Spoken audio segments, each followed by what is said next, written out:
All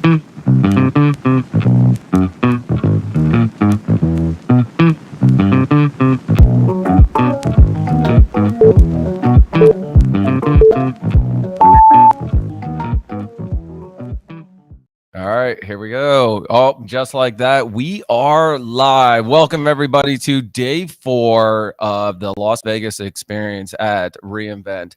Yes, we are here live, commenting not only on all the live streaming and the keynotes that are happening.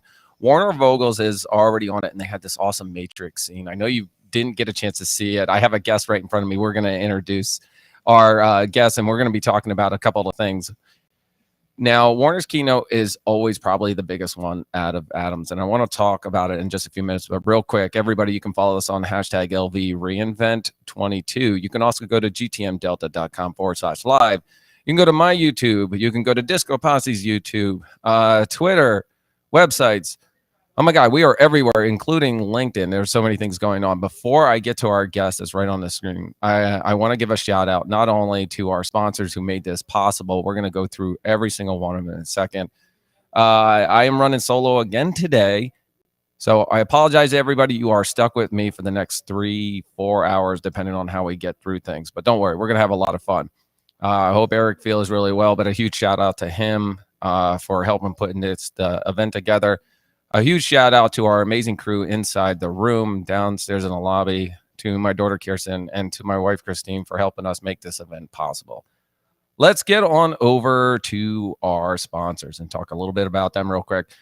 All right, we have, and I'm going to skip Go-to-Market Delta and Myer Media because obviously, we're sponsoring some of the event, but I want to give a huge shout out to Cohesity, VMUG. In fact, Brad Thompson's in the room. He's going to be joining us. Oh, you know what? Hold on a second. Let me get this.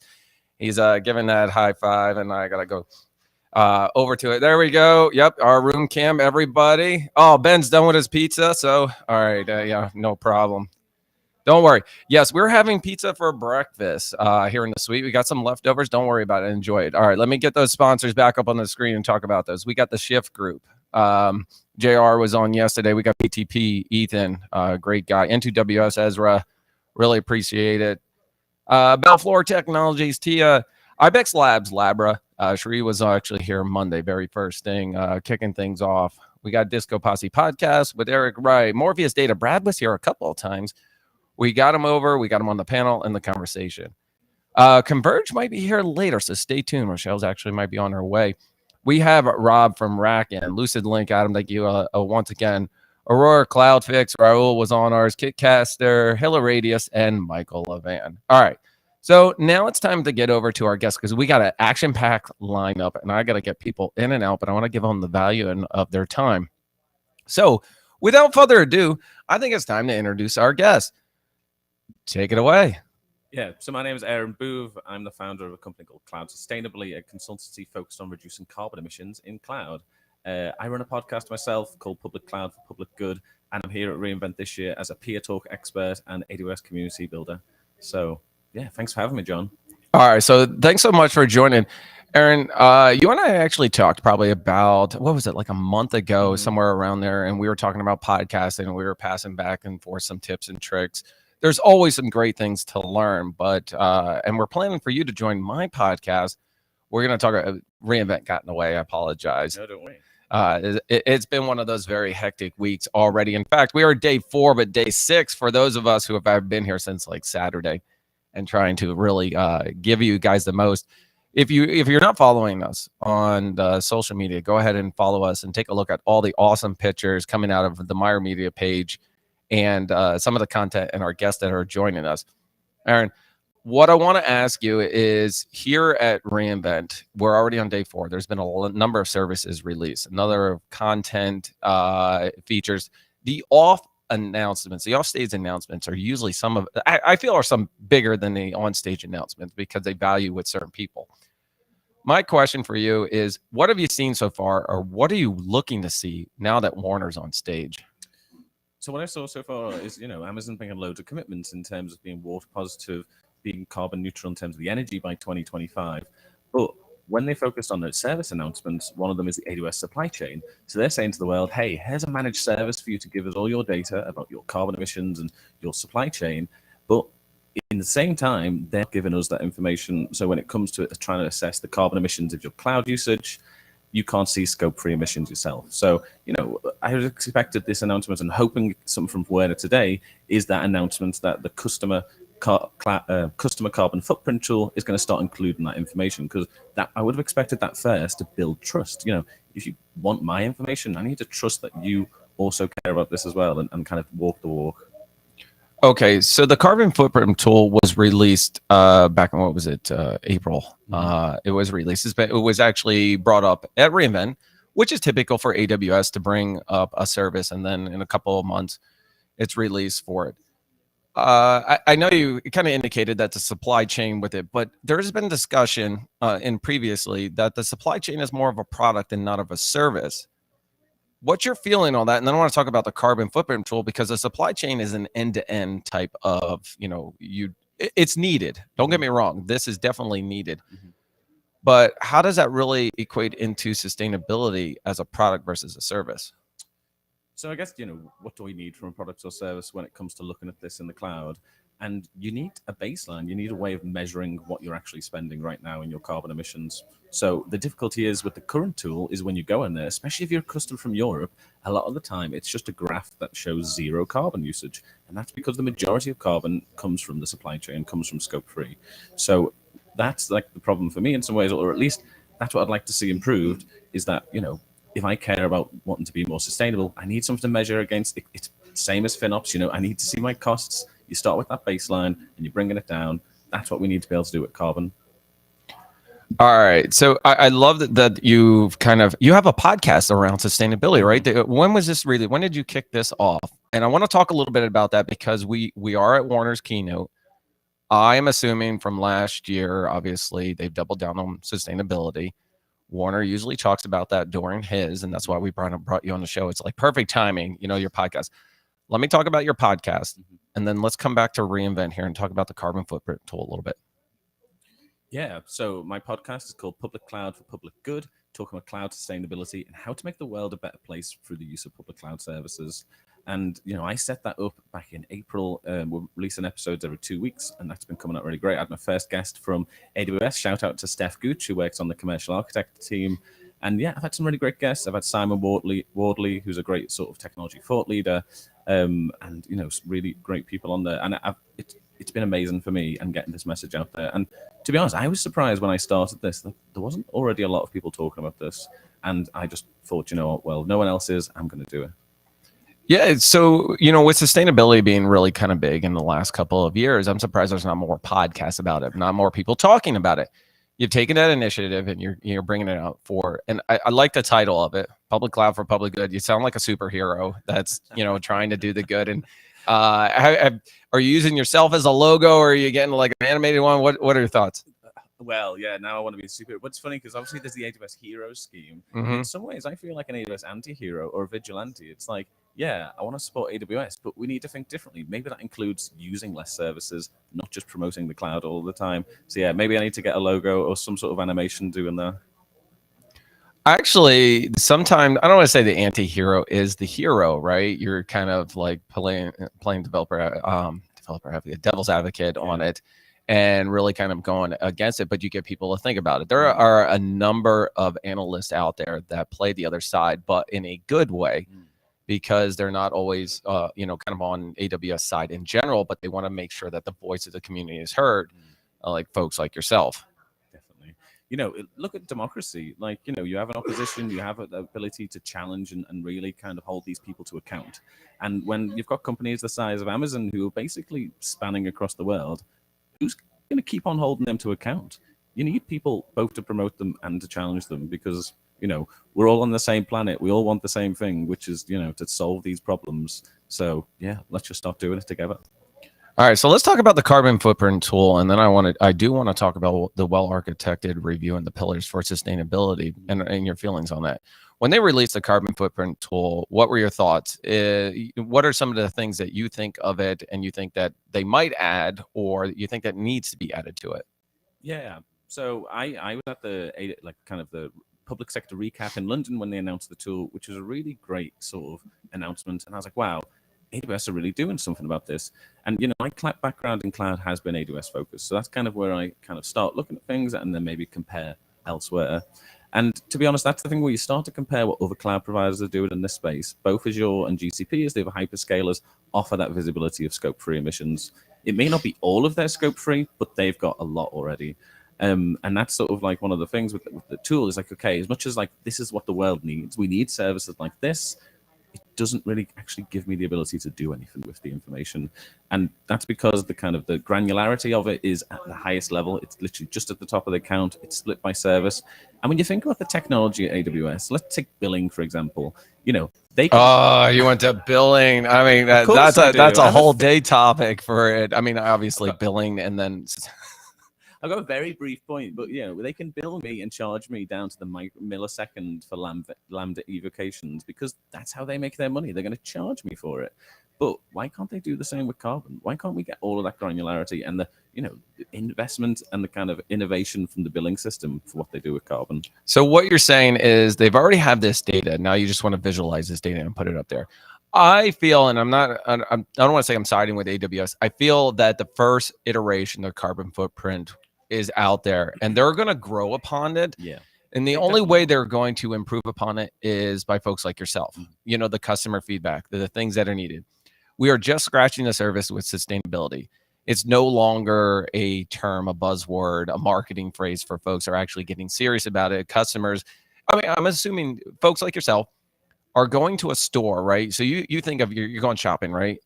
And you're now looking at the brand and how they're doing and what they're doing with sustainability. How are they minimizing this stuff? And you're making choices off of that, I'm assuming, right? Yeah. I mean, that's the thing is like, when you speak to people about using the cloud, if sustainability is at the top of their requirements, the thing they care about most, they probably would consider Azure or GCP above AWS. And, I think for a lot of things, like, people want to make the right choice and they want to do the right thing. So that's going to be part of demonstrating it. And the other big driver for people when they're making decisions right now is future legislation. The European Commission is soon to pass regulations basically mandating scope-free reporting from companies. So all of these companies in the EU will now have to demonstrate they can see the scope-free emissions as their supply chain, and cloud is part of your supply chain. So we need it for regulations. We need it to save the planet. And but I agree. It's going to get better in terms of the tool. And the great thing about customer feedback at AWS is obviously it's at the top of their list, and the leadership principles is they have the product feature request system. So, anyone out there who's an AWS customer, speak to your account manager, raise a support ticket, and kind of ask for more sustainability features and the stuff that you want to see on the tool as well. I'm going to let everybody in a little inside information. It's actually not, but we don't have any insider stuff. In order to get things, the customer feedback to actually start bubbling to the top, they need more customer feedback, and what they do is they upvote it, and the more votes that they get, that's what gets its attention.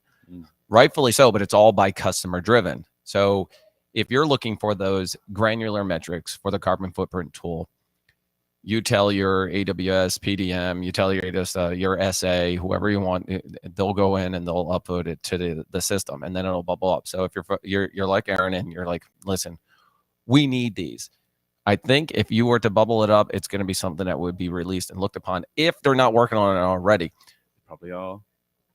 All right, so Aaron, I want to get over to Warner's keynote that is happening live, and a quick shout out to everybody. Don't forget to follow us on LV Reinvent 22. I'm running solo today, so you're going to see me doing all kinds of stuff, switching back and forth, and I thank you to all my guests who are going to handle some of this bouncing back and forth, but it is definitely one of the things that you learn to do on the fly. I want to go over to Warner's keynote, and I want to ask you, what are you looking forward to from his keynote? Because this is probably the best one that's always watched, regardless of who it is. You know that he's got something up his sleeve, let's say. Yeah, you look at keynotes and what you expect when it comes to reInvent, and it's more and more product and service announcements. That's what we see every year. The list gets longer and longer. But, I'd like to sort of see something different in some ways. I'd like to see changes to existing products that make the journey or make customers do things more sustainably. You talked about the well-architected framework and the shared responsibility model for sustainability.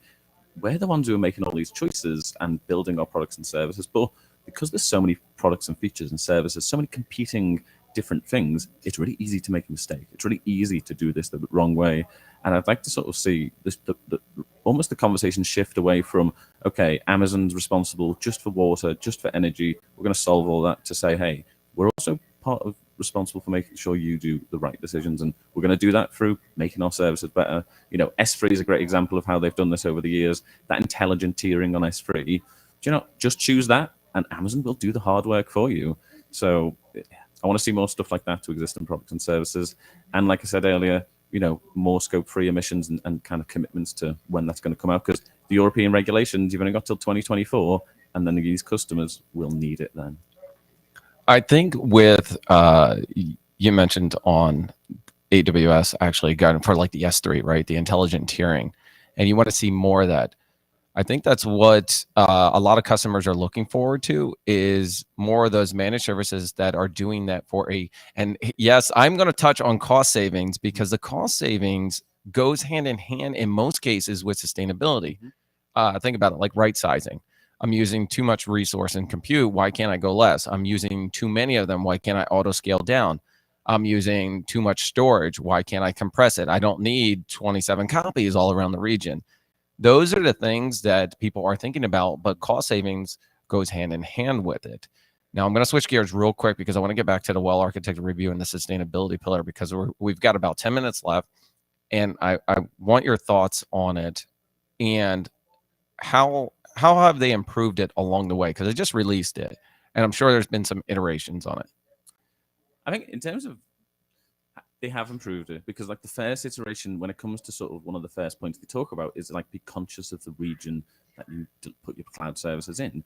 But the information that they provided in terms of making that decision was very sparse. So it was literally an online map with lists of solar panels that Amazon had on top of Whole Food stores. So you look at like the US region, and there's 5,000 renewable energy projects in that region. And you're like, okay, well, is that better than, elsewhere like Europe, where there's only 100 programs? But no, like, because some of the most carbon intensive workloads are in the US versus Europe. Europe's the best. So like, you couldn't really use that information to make that region decision, but that's improved. They've stripped back some of that information. They've made it clearer. And I think, just need to see it being used more by Amazon staff, by Amazon customers, and really bringing it up. Like, it feels difficult sometimes because we now have the well-architected framework. Security has always been job zero at Amazon, but sustainability still feels like a little add-on. Where's like the sustainability category for the heroes? Where's the conversations about this in the peer? Oh, wait. So you're saying, I don't mean to jump in there, but that's a good idea, because you have AWS heroes, AWS sustainability heroes. AWS has launched, there's a lot of startup partners and partners for sustainability. If you actually go to their website, they have a huge list of sustainability that I didn't even know about until I was doing some podcasts with some of the leaders of AWS for the sustainability. So you're thinking, security will always be number one, which is a great thing. But you're thinking like sustainability should be right up there in the top, and not. I don't think that like the pillars are kind of like 1, 2, 3, 4, 5, 6. I think they're like a flat field, right? They're across the. Security might be up there a little bit, but. Yeah, I think it is probably like that. But yeah, I think sustainability feels like a little bit like that add-on, like the sort of younger brother that isn't really that interested.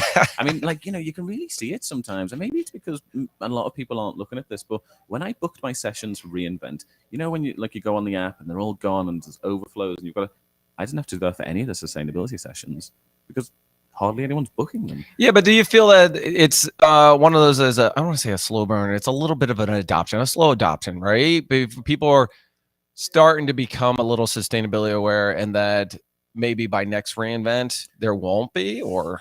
Well, yeah. So I did a talk yesterday at reInvent about being ethical in tech. And, I talked about this as like, look at what's going on in the world. We've had the floods in Pakistan where 33 million people were displaced earlier this year. We've had heat waves in China, in Seattle, in the UK, and loads of different places. And, we can see what's happening right now. We need to start caring about this. And the carbon emissions from AWS, well, Amazon as a whole, because they don't split it out, 70 million metric tons in the last reported year. That's grown 18% year on year. And the Paris Climate Accords was 5 years ago. They said we need to start reducing then.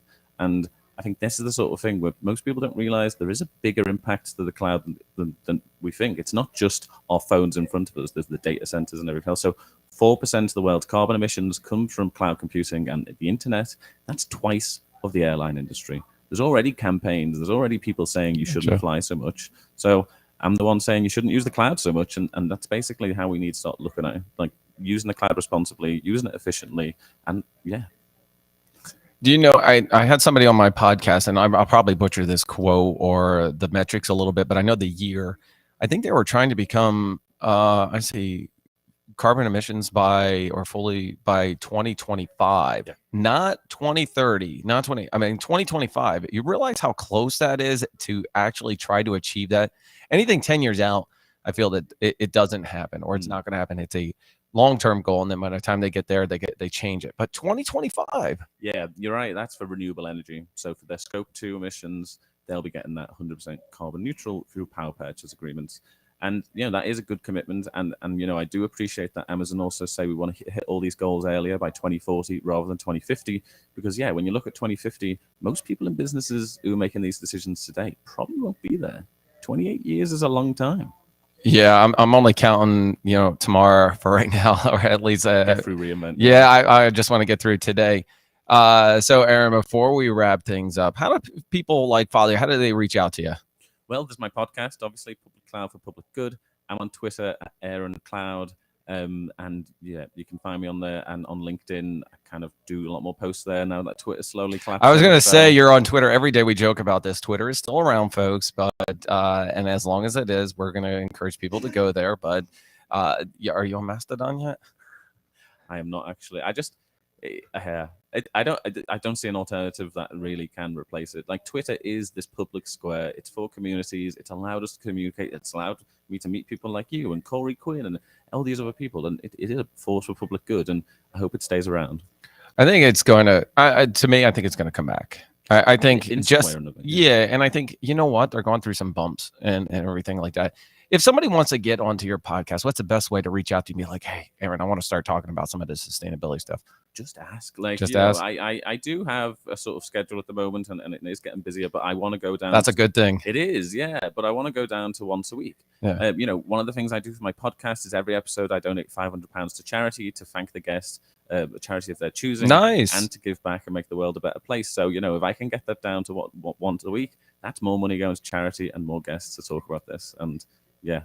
All right. Well, let's talk offline. I'd like to donate. I'd like to do something for I'll join your podcast. You can donate. I'll donate. Whatever it is, we can vice versa. We can trade off on each one, and we'll get some donations going.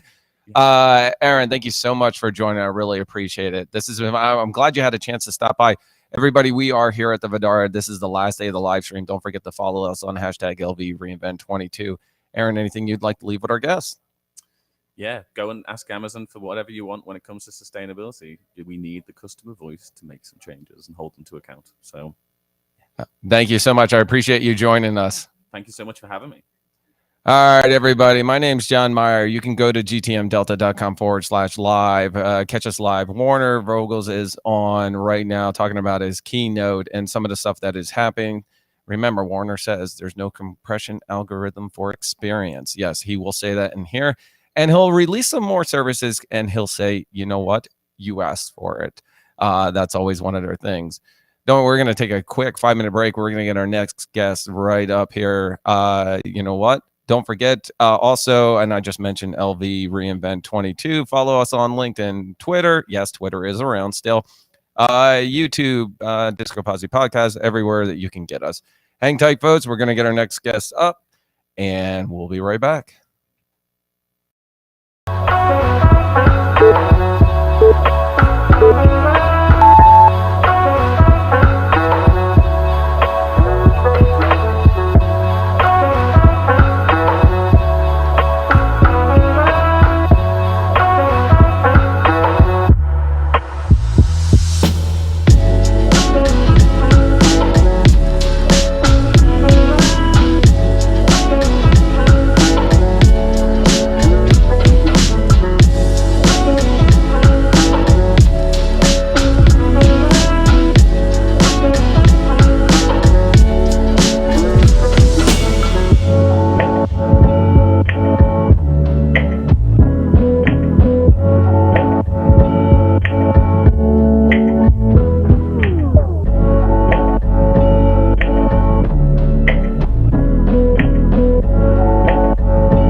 All right, and just like that, we are back. We have our next guest up, and we're about to kick things off. A huge shout out to all of our sponsors for this, and I'll roll through them. And speaking of one of our sponsors, we have one of them in front of us, and we're going to get to it in just a second. Don't forget to follow us on the LV Reinvent 22. We are at AWS Reinvent, day 4 of our live stream. And tell you what, it's like day 6, day 26 after Reinvent. You are completely burned out of talking for 3.5 hours and then going to the expo afterwards. Let's come on over to our next guest. Go ahead and introduce yourself. My name is Brad Tompkins, and I'm the Executive Director of VMUG. VMUG is the VMware user group, and we're happy to be here at reInvent. John, thanks for having us. Okay, Brad. So I wasn't part of the VMware user group. I knew of them and heard of them. And then when we kind of talked about it, how did this all get started? I want to know the origin story a little bit. Oh, wow. Okay, I can take you through that. And there's maybe a little By the way, we only have like 25 minutes. No, I'm just kidding. No, I can go through it quick. A little bit of controversy in here too. Maybe not controversy. That's all right. That's what people look forward to. Yeah. So obviously VMware started, 1998, 99, and that technology was just, earth changing. It was catching lightning in a bottle. So people got together and started talking about it. So then that started with groups that got together, and Kansas City, shout out to Ben behind me, was one of the first ones that really started to get the groups more organized. The Netherlands is another one. And the controversy is like, who was the biggest, who was the first? And I'll let other people determine that. I'm not going to make a comment on that. It's like picking your favorite kid there.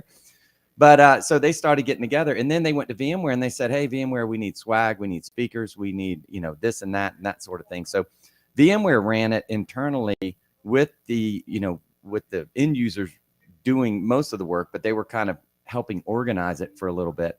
And then in 2010, VMware was like, this thing is getting way too big. We're a software company. Let's let it go independent. And then that's when it became the independent nature that it is now. So VMUG is an independent organization. We're a 501c, and we're independent but tightly aligned with VMware.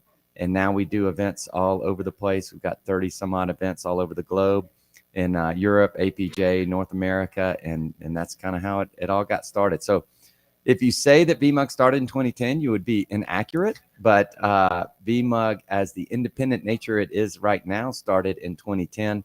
But there are plenty of folks that have been part of VMUG even, prior to that, really when VMware got started. So it's a neat group. It's a lot of passionate people out there that do it, and it's an honor for me to be able to be part of that community, the V community that we call it, and to be able to serve our members is great. And our mission is for our members to get the most out of VMware and partner solutions, and we do that through events and networking and peer-to-peer connections. And I think that's the biggest part of it. That's why we like coming to any kind of in-person event. We do a lot of in-person events, but we want to make sure that people get that connection. So after we leave today or tomorrow, it's like, oh, I talked to John about this. Let me call him up and see how this went. Or, I know that, Susie was about to deploy this and I'm about to deploy it now. So getting people together to talk about tech. That's what we're here for. How many companies have a user group internal and then had the capabilities to spin it off into their own company dedicated to users? I can't think of any, to be honest with you. I think that's pretty cool where that's your dedication, that networking and that connection. Yeah, I don't know of any either. And I've been involved in a lot of different user groups, prior to VMUG. And what's amazing about this one is the support that we get from the top down. Raghu was speaking to our leaders back at Explore, and we have regular keynote appearances and speaking appearances from Submit and Chris Wolf and Amanda Blevins and Chris McCain. I mean, the list goes on. So the support that we get from the top down from VMware, and I'm not talking about monetary support, though there's some of that in there too, but just the fact that the CEO will come speak to VMUG and talk about what's happening in the industry and give insights, not necessarily just technology insights, but also career advice and those kind of things is invaluable. One of the things that our members say that the reason they belong to VMUG is the access they get to VMware. And VMware, if you're an enterprise and a big enterprise, yes, you probably have a TAM and you can get, whatever audience you want because you're spending enough. But there's so many people that are in that SMB commercial space that they don't have that access, but VMUG gives them that access, and VMware recognizes that, and that's why they support us, the way that they do. So it's a phenomenal relationship, and obviously the Broadcom situation is out there, and I assume that's going to happen at some point. I know there's, I try to keep up with it, and sometimes Europe's like, oh, we're not going to let it happen or whatever. Who knows what's going to happen with that? But the point is, we are already in talks with Broadcom as well about the community, and they realize the value that the VMUG community is. So, the future is bright for VMUG and where we're heading and what we're doing to get people up to speed in this multi-cloud world. That's what we're here for. We want people to advance their careers and understand what they need to know. I like to say when we have any kind of event, I want people to walk away with two things. One, what can I do tomorrow that's going to help me? And that might be, a tweak on vSphere or an update on vSAN or something like that. But also what's coming down the road that I need to be prepared for.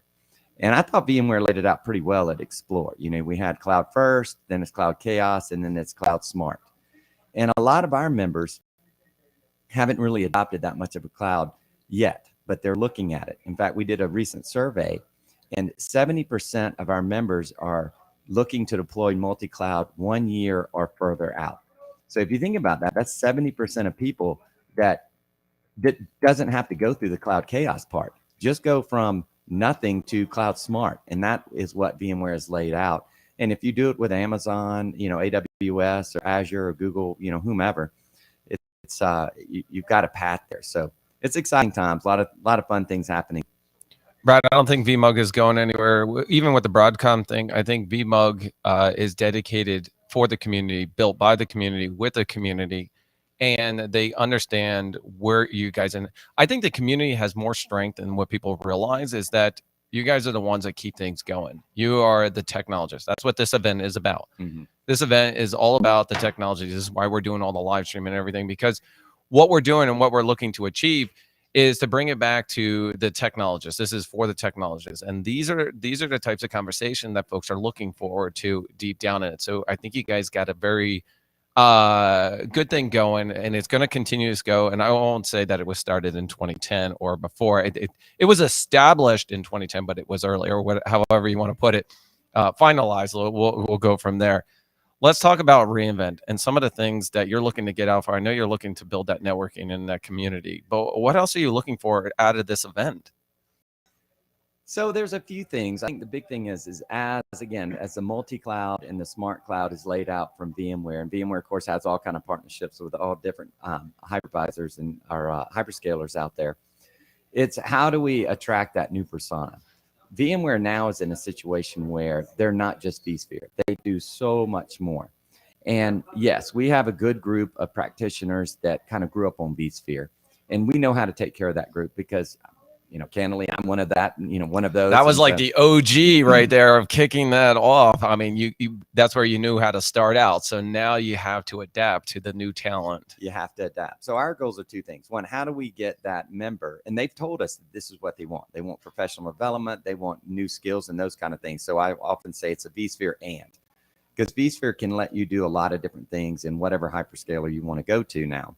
So it's vSphere but it's also the second piece is how do we get the person that maybe has never even touched vSphere? Maybe they don't even want to touch vSphere.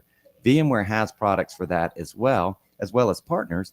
And so we want to be able to say, all right, individual out there that is not, interested in the infrastructure or vSphere or server virtualization, those kind of things.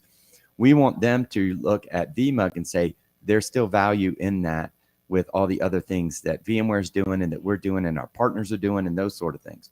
So we're looking to attract that persona as well, which is why we're at events like AWS and happy to be here. And, Okay, talk to me about some of those other ones. So I come from the traditional data center, rack and stack them, then vSphere, dealing with that. And it was so eye-opener in the virtualization when you guys were like the OG, the original stuff of deploying it out. And you reduced like data center footprint of not having physical server. But if I don't want to get into vSphere, if I don't want to touch the infrastructure or anything, what are some of the other things that they can get into that you're trying to attract that talent, given that we're here at Reinvent? Tanzu, I think is a big part of it. Deploying Kubernetes clusters and those sort of things. That's a piece that is not reliant on vSphere. I think about ARIA as well, that they just announced that Explore. How can you manage the multi-cloud? We're all trying to get that, mystical one pane of glass. Oh, he went with the single pane. Can you put $1 in the cup over here? We called it how, but there's nothing wrong with seeing the single pane. I know it's like one of those overused words or whatever, but how else do you describe it? But all right, talk to me about Tanzu. Talk to me about a little bit of that information. Yeah, so it's about how can you look at what all your infrastructure is doing and how it's performing, because you want them to be, you want your practitioners to be able to look at that and say, okay, I know that this particular workload is performing well. This one isn't. What do I need to do? Where do I need to move that? And now you have the ability to move it to AWS, maybe move it back to on-prem, maybe move it to Google, GCP, wherever it's going to go. So there's a lot of different options there. And then you bring in something like the financial side of things. Obviously you get into cloud and you can get cloud sprawl, just like we had the VM server sprawl and all that kind of stuff. And then you get that bill and your CFO's beating down your door saying, wait, we can't do this. So we have to be smart about where these workloads live. And in some cases, it's better for them to be in the cloud and be at a hyperscaler. In some cases, it might be on-prem. And that's what we want to empower our members to know. This is how we're going to run this. And the options are unlimited right now, which is amazing. And it's going to continue to add with options. And so that's what we're looking at. And I think tools like ARIA and Cloud Health and those sort of things will enable people to put workloads in the place that they need to be. I think in every single conversation I've had, or every person that's been up here as a guest, we've talked about cost. And that's a big thing that's happening right now. Everybody is aware of their cost. And what's going on financially is that they want to focus on some of those things. Let me ask you that challenging question. What are your thoughts here? So if you think about, cost, there's a couple ways to look at this. And one of the things that we talk a lot with our members is as people are moving to as a service, VMware wants to get there a lot, obviously, AWS and those kind of things are all, as a service type solutions. You think about what that means. Yes, there might be some extra cost to that because you are relying on somebody else to run the day-to-day kind of things on that. But what does that free up you to do? So you think about vSphere Plus. So now you've got vSphere Plus. So VMware is going to be upgrading your vCenter. And some of our members might be like, oh my gosh, that's my job. What am I going to do now? I will tell you what you need to be doing now is looking at your company's business and the business unit and think about how can I learn more about what's going on in the business to bring value to that. IT needs to be less about, oh, we keep the blinky lights running and, just the back office kind of thing, and more about how can we bring business differentiation to the table. And so when IT now is sitting around that table, with the business units and understanding the finances of things, understanding the market, understanding what your business is doing, and not just, oh, we keep, vSphere servers running. That's where our members want to go, and that's where they need to go. And I think that's how you can really advance your career, by doing those sort of things and not looking at, IT is just, oh, we keep emails running and those sort of things. And any of that blocking and tackling. I keep the mail servers running. Any of that blocking and tackling that you can offload to somebody else, you need to do it, because, Microsoft 365 is a great example. Nobody runs Exchange servers anymore, right? Where, you're using Google for this or M365 or whatever, because running email isn't a business differentiator. And to some extent, keeping your virtual servers running are kind of in the same boat, right? You want your servers running that's driving the business forward. And so I challenge our members, and our members are challenging us to say, how can we get more content around what can I do to now be at the table with the business units talking about things that are going to drive the business. And the unique situation that these IT practitioners are in is they know the business too. You work for that company. So learn more about what's going on there, because that's something that a Microsoft or AWS can't do, because they don't know the business as well as you do. And that's something that our members are asking us for. It's more around professional development and understanding those kind of things. And it's exciting to see, people evolve and, get more visibility at the table, at their company, and not just, oh, this is, just IT kind of person. This is somebody that's bringing value to the business. Professional development, skills, having the right people at the table. Hold that thought. So everybody, don't forget, we are live streaming. If you got some questions, comments, drop them in here on the chat. I will see them in the stream. Yes, I'm controlling everything from audio, video, you name it. I'm trying to control it. So we're winging it as we go. Yes, we've got this fully planned. People think this is like some elaborate setup. If you just look at some of it, we're doing it though. So don't forget to follow us on hashtag LV Reinvent 22. Go to gtmdelta.com/live. You can get all your information there. Now, before we cut over to that, I'm going to cut to the audience. Yes, audience, give a thing. And I'm going to stay right here, because guess what? We have the VMware team right here who have been so helpful. They had an awesome event last night. We had Rory Wheeler here. I got to thank you for the sponsorship, all the coordination, all the help in this. It's definitely been a load off of us here as a team to kind of get some of this thing done. It was nice to be like, oh, I'm hands off for tonight. Thank you. Nice little break. So thank you to VMUG for helping us out and making this possible as a sponsor. And, we really appreciate it. Yeah, that's Maggie and Miriam. They do a great job for us, and we appreciate them being here and taking care of all this stuff. And now you're internet famous. All right. So let's get back over to the professional development and the skill set, right? Some of the things that everybody's talking about, obviously we have the skills gap, right? Everybody talking about skills gap. The development now, you're actually, the employees are looking for their company to double down on them, to invest in what they've already invested in, that legacy knowledge. Those folks that want to learn more, play around with more technology, but also want to learn like those new tools or how to do things. We're talking about cost. To me, they all go hand in hand. To understand your cost, have the right people in the right room, and the education, it seems like a lot to take on. How are we tackling this? Well, it's a multi-pronged approach here. So you've got to think about, again, what can you do to free up time that you can start focusing on this? And again, that could be adopting some as a service, some cloud kind of solutions and those sort of things. And then when you have that free time, don't think of it as, oh, this is my job going away. Think of it as, now I can double down and learn more about my business and learn more about what my business needs to succeed.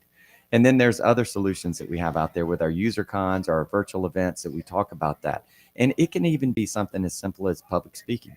How do you address an audience? And this doesn't necessarily mean, go have a session at a user con. Our call for content is open. So if you want to do that, please submit for that. Oh, wait, it is? I'll be right back. But it's the ability to know, all right, if your audience is, C-level folks, you need to be talking to them differently than if it's a practitioner trying to deploy some type of solution. And so those are skills that our members are asking for, and they once they get those skills, it's really amazing to see their careers take off, because now their company views them as, oh, this is somebody that really can help us get to that next level. And so that's what VMUG tries to do, is equip them with the skills that they need to take off. And some of the things that we have for that, again, I mentioned the call for content is open. So that's a way that you can get out there and maybe get out of your comfort zone. I think by default, most of us are kind of introverts, that Do you help out with this? I want to get out of my comfort zone, right? No, not me personally. I mean, I'm live streaming. What can I say? But say I want to do it, but I'm not sure. I want to tackle this. I want to get over that hump. Is there guidance? Do you guys help out with that? But like, I want to, but I'm not sure. Yeah, absolutely. So what we do, so for the call for content, all we need is an abstract and a title. So don't build out your deck now, right? Selected, then you can focus on that. But we can help you in multiple ways. We'll say, what's your deck like? We're happy to go through it, give you pointers. We've got videos out there with past presenters that will say, hey, these are some of the tips that I've learned. Things like, put in a demo and not just straight PowerPoint. Audience participation is always key as well. So we've got ways that we can help out with that. We can do role playing, all that sort of thing. Financially, we can help out. If your community session gets picked, we will fly you out to whatever UserCon wants you to speak to. And think about that. You go to your boss, hey, I need to take this Thursday afternoon off because VMUG is flying me across the country to go speak at an event. That's going to represent the company too at the same time. I mean, that is huge if it's selected. It's just like being selected in AWS. Right now, Warner's talking about and showcasing the heroes. They're gaining that visibility, and they put time and effort, their own personal time and effort, but it's huge visibility not only for that company. Absolutely. And then because of that, people will look at you and be like, oh, well, this person's a thought leader. We need to pay attention to what they're saying and those kind of things. So it really can help out your career just tremendously. So that's something that I encourage. And it is a little bit uncomfortable for some folks. And I remember, heck, every time I get on podcasts or whatever, I'm always a little bit nervous. I'm still that way, and I've done hundreds of these things. Wait a second, you don't seem nervous at all on this. I mean, come on now, like you're here representing the VMUG community, the company. You're doing great. Oh, thank you. But I think that's okay because that's just who we are, right? But the point is, get out there and do it, and make sure that you're always stretching yourself. And these things over practice makes perfect in almost everything. All right, Brad, we're gonna have to wrap things up in a couple of minutes, but what else is on top of your mind that you might want to share with the audience and bring to the community and bring awareness to? All right, a few more things. I mentioned the call for content. Definitely put things out there for that. Do we have a link, or where can they go for this? Yeah, vmug.com. And I don't know if there's a specific link from that, but you can see it on vmug.com. Okay. Get involved, and you'll see the call for content. Number 2, membership is free. I don't know that I mentioned that, but membership is free. It's for individuals. You keep talking. I'm going to actually come over here and fill out my membership for it. There you go. So membership is free. Membership is for individuals. We have over 150,000 members across the globe. Get involved in the community. The more you put into it, the more you're going to get out of it. We're a very welcoming community, and it's so neat to be able to come to events like this and see people from all over, not just US, but the globe. I've got friends all over the place, which is fantastic. That's that whole networking thing. 150,000 people. I mean, think of the network. And we're all a bunch of geeks, so get together and start look where we're at. Yeah, that's right. So become a member. The second thing is VMUG Advantage. So if you want to extend what you're doing from a technical perspective, VMUG Advantage is on top of your free membership. It is a paid subscription. It's $200 US. There's always discount codes out there. ADV22 will get you 10% off. Oh, wait. What was that discount code again? ADV22. Okay, there you go. You heard it here. There's your discount code. Sign up for the free one, then sign up for the Advantage. Yeah, so that'll bring it down to $180. So a lot of it benefits for that. 2 big things. 1, discounts on training. If you're going to take training, we can save you 25 to 30 or 20 to 35% off training and certification. So you think about an ICM course might be $5,000. That'll save $1,000. Whoa! So for $180 investment, you can get that back. The other thing, which is wait, I gotta go to that training. What? Why would you take training? I mean, is that skills, that professional development, and you guys offer that at 2? Yeah. So this is pretty cool. This is VMware training. So this will be discount. So if you want to get your VCP or VCAP or VCDX, whatever, we can offer you discounts on that. But it's not VMUG's training, it's VMware's training. Again, that goes back to the partnership that we have with Yeah. VMware. So definitely can save you money there. And the other thing that's probably even bigger is the How could you get any bigger, man? We just eval experience. It's huge. So what that gives you is a 365-day license key to nearly all the VMware products. Yes, vSphere 8, NSXT, vSAN, Workstation Fusion, vRealize, the list goes on. So this is great because you can run this. Now, this is for your home lab. It's not for production. So, well, but still, I mean, access to all this that is enterprise level type stuff that you would give out. That's amazing. So people, do their upgrade to vSphere 8, let's say, in their home lab before they do it in production, or maybe they're planning, preparing for their VCAP or VCP or whatever it is. So it's a great way for folks to get hands-on experience. And a lot of this stuff you can run on a Nook or Raspberry Pi, or if you got an old laptop. Some of our members have huge deployments of home labs that can run probably half the company in the US with it, and they blog about it and talk about it. So that's another great way to learn with that hands-on experience, because the best way to learn is, break it in a home lab and then figure out how to fix it. Better break it at home rather than in production. Amen to that. All right, Brad, where can people reach out to you and find you? I mean, first of all, you can go to the VMUG website, find out more information. But what if they want to get in contact with you or some of the members of the team, the community? How do they get more involved besides just being or sign up for the free user stuff? Yeah. So you can go to vmug.com/join and become a member. Again, membership is free. You can find me on Twitter at Brad. Why we're still here. At Brad Tompkins _. And my DMs are open. So that's probably a better way to get me than email. So if you want to reach out to me that way, the VMUG handle is at myvmug. And we're an active group on Twitter and a lot of things going on there. And so that's a great way to get me. This is awesome. Brad, thank you so much for joining. Thank you so much to the VMUG team for helping us out and sponsoring this event. This has been an awesome week. You guys have been so helpful in and out. Don't forget, everybody, we are live streaming. This is the last day. You can follow us on the LV reInvent 22 or go to gtmdelta.com/live. Everywhere that you can get to it real quick. I'm actually going to swing over to our sponsors list because I want to give one more shout out. Brad, this has been awesome to have you on there. I've learned some good things. I didn't even know about the user community and group to join, and I come from the old one. I didn't even know it was available. So, well, good. Glad you learned some stuff. And John, thanks for having us. It's been a pleasure, and it's great to be at reInvent. Actually, here's a quick question before I wrap it up. How's your feeling here on being back in person? It is huge this year. Big event. I think both Explorers were pretty big. Barcelona was bigger than San Francisco, which I think says a lot. And we've been doing in-person events all year, and it's great to get back. And they keep getting bigger and bigger all year, I tell you. It's interesting to see. We're not quite at 2019 numbers yet for attendance, but we're getting close to that. But I'll say this: the people that attend, they want to be there. Mm-hmm. And so the interaction at our events, even though the numbers might be less, I feel like the interaction is even more. The value is there. The value is there because people want to get there and they want to come and want to talk and those sort of things. So check out a UserCon. Again, that's a free event that you can attend. We've got them all over the globe. We've got a few left this year and we're kicking them off next year starting in March. So check us out at vmug.com and show up at an event and be part of the community. Again, the more involved you get into it, they're going to get out of it. It's like anything in life.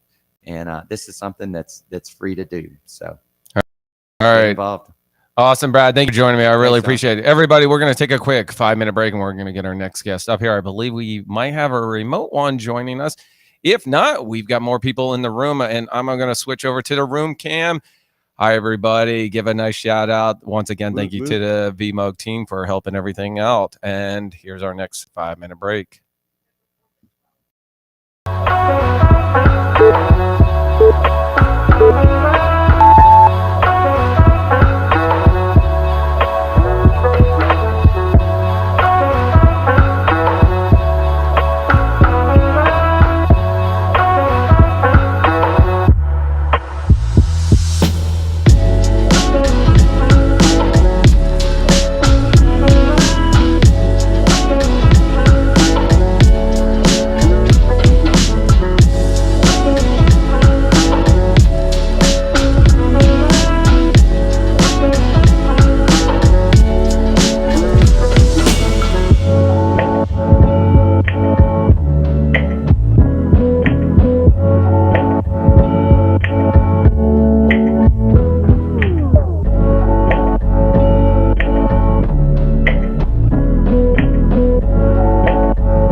All right, folks. Well, it looks to be that my 5 minutes is up, and I am winging this. So, our next guest is joining us remotely, which is awesome. And I'm going to let her do the introduction in a second.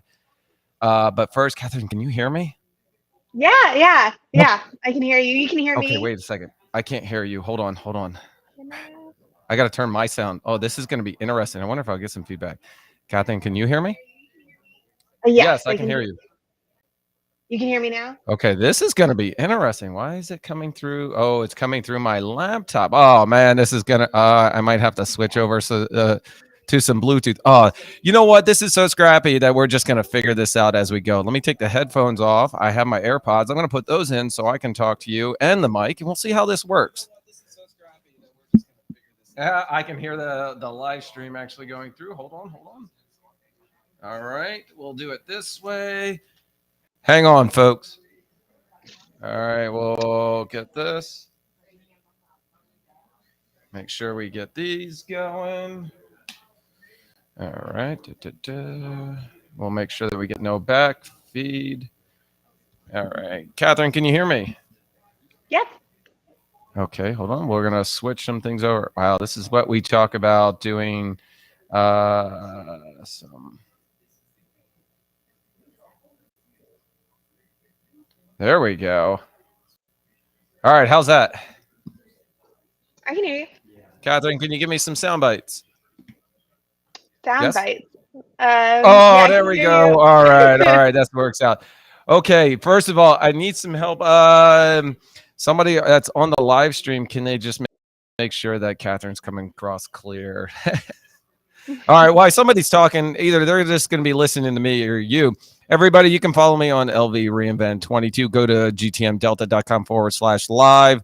Don't forget to drop some comments and questions in the DMs. And yes, we're winging as we go because Eric is out, and I am solo today, joined by, and Catherine, why don't you do the introduction since I've already kind of done it already? Sure. So hi, I'm Catherine. I'm a software engineer at a media company, and then I also run a YouTube channel that has programming tutorials, software engineering content, and then I make courses on LinkedIn Learning. So kind of in the day-to-day, I work with AWS. I work in Java, TypeScript, on microservices. So it's been really interesting to hear kind of the things launched at reInvent. Oh, that's actually what I want to talk to you about. So I know you're not joining us here in the room, but I want to talk to you a little bit about some of the things that were released here during reInvent that were interesting to you, or right now, Warner's keynote's happening for the next hour. Let's talk about reInvent. What have Yeah. you seen so far that has been interesting to you? Yeah, there's definitely a huge focus on machine learning and just like the fact there's like an entire keynote devoted to it. I think for me, like in my day to day, the biggest launch was about the Lambda cold starts, like the idea that cold starts won't be a thing. And that is like the biggest, like, we have some services run on Lambda, and that like there are a couple challenges we have with that, and one of them was the cold starts, and it's like how do we prevent them? How do you make it so it's constantly available? And the fact that they've solved that is huge. Oh, we were talking about that. The really, what was that? Tuesday? When was that? So Adrian Cockcroft was here on Tuesday, and he was talking about the Lambda cold starts and how they start up your code and then they do a snapshot of it. There's no cold start; it's actually readily available to you, and how much time, effort, money, and savings with the cold starts that's been helpful. I mean, think about the instantaneous of actually running that automatically. Hmm. That's Yeah. one of the things. All right, so the Lambda cold starts are huge and actually a huge cost saving benefit for not only all the customers using Lambda and all the functions available to it to do some of those automation tasks. You said you're using Lambda for a number of things, internally at your company. How huge is this for you, and what are the benefits that you're looking forward to it from it? Yeah, I think a lot of times, like, we will use Lambda if it's a standalone thing. I think when you get into the business of having like 30 Lambdas scaled across all your things, it can get really difficult to like trace what's going on. So my team, we typically, like, if there's a very specific use case for something, it's kind of a standalone project and it's simple, we'll use Lambda for it. And for the cold starts, like, we would randomly get like a bunch of errors like in the middle of the night because people were hitting the service, but like the service wasn't fully available. And then we would start getting alerts in our channels because they're hooked up to if things are like airing out. But then it like wouldn't be real. And then we would just blame it on the cold starts and see. Oh, so But you got the notifications before it acts. I mean, like when you went to try it, it's like working. So you got false positives just because of the exactly. delay and the cold start. I Yeah. gotcha. Yeah. Yeah. So if we can like not like have our errors actually be errors, like that is really important. Nothing like waking up at 2 a.m. and saying, you woke me up for nothing. It's working. Exactly. Or getting those Slack notifications. Oh my God, look at all these alerts. Don't worry, it's fixed already. Just you're suppressing more alerts. So basically, you're reducing the noise in the environment and being able to focus on the important tasks at hand and the ones that really matter. Yeah. And I think like with those errors happening in the middle of the night and them meaning nothing, like it makes you complacent. It's like, oh, this error, it's probably just a cold start. So to be able to eliminate that is really nice. And to like, if And there you're is an missing. error, it's Yep. actually an error. Yeah. It's real, right? At that Mhm. point, it's a real area that you should be focusing on. Right. Right.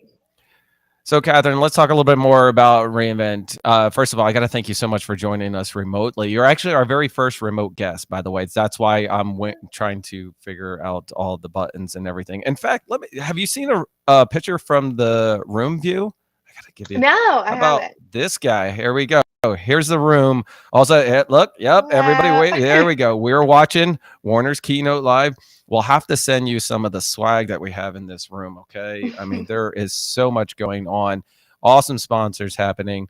Let's talk a little bit more about reInvent. We're in day 4, our last day of the live stream, and it has been a busy week. A lot of releases.